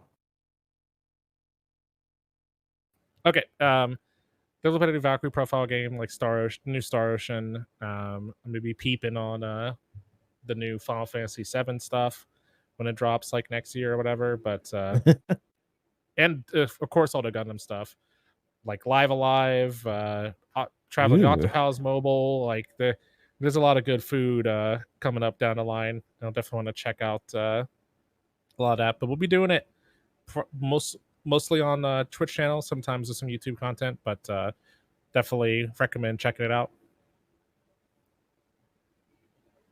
You mentioned Valkyrie Profile. Mm-hmm. I'm gonna need a link. I'm a huge fan of Valkyrie Profile. I'll get you a link for the trailer. Hold on, dude. That is hype. Like, I will say that the gameplay is not the traditional. They kind of pulled like a more like modern approach. It's more like an action RPG kind of deal. Does it kind of look like Tales or something? Maybe. It would be. Did you ever play? Well, just think of like anything, like maybe like the best example, but just like God of War, Devil May Cry. Oh, okay. Just those types of games where you just like run around and like beat things up and stuff. So you're not doing the party kind of deal. Yeah, it doesn't. You still have your Einherjar and stuff like that. It looks like, but it's not like a pseudo fighter, kind of like Namco Cross Capcom and other games like the old ones are, or Super Robot Wars on the DS, or anything like that. Endless Frontier. You kind of like call them in nothing for a like skill, that. or that's what it looks like you're doing. Like they're gonna like assist you in fights and give you like weapon imbuements and stuff like that. Okay. But I'll grab a video for you. Cool. But yeah. As far as what I've got coming up, and as usual, everybody's links will be down in the description below. But I'm EG Magnum. I stream on Twitch, got a Twitter, YouTube channel, Discord channel, and whatnot. Yeah, I've got Gundam and Tarkov for a while till more games hit. I thought about going back to Monster Hunter Rise for a bit. That expansion came out, but Tarkov has me lacking the ability to escape, so I'll definitely be doing that more. Yeah, there's other games I kind of want to play, but yeah, Tarkov's just got me locked in right now. Other than that, probably will be checking out some of the stuff. Saw some of the announcements and things with like Final Fantasy VII. Wait, what's the new one? Whatever. Because they're doing remake. Oh well. Anyway, Final Fantasy VII things. Can't wait. I'm kind of curious to see what the third game is going to be called. But yeah, really looking forward to doing that. Probably will be checking out Valkyrie Profile if this looks kind of cool. That sounds kind of hype. And there was another game Emblem mentioned that I was also possibly going to check out that I forget what he mentioned now. But Octopals? Star Ocean, that's what it was. Oh, okay. Yeah. Yeah, that one's gonna be pretty neat. That's pretty hype. But yeah. Other than that, like I said, for the most part, what I've got coming up is Tarkov and Gundam things. Can't wait for the anniversary. Beam Magnum is going to be hype. Got the tokens, I believe. As long as they just give out 30 at the beginning, that may or may not be my biggest motivation for having 30 at the beginning. Yeah. But anyway, let us know in the comments down below of anything and everything you thought about what we talked about today. But like, comment, subscribe, all that. Yeah, that'll be it for this one, guys. Thanks for watching. Have a good one. Peace. Later. Bye.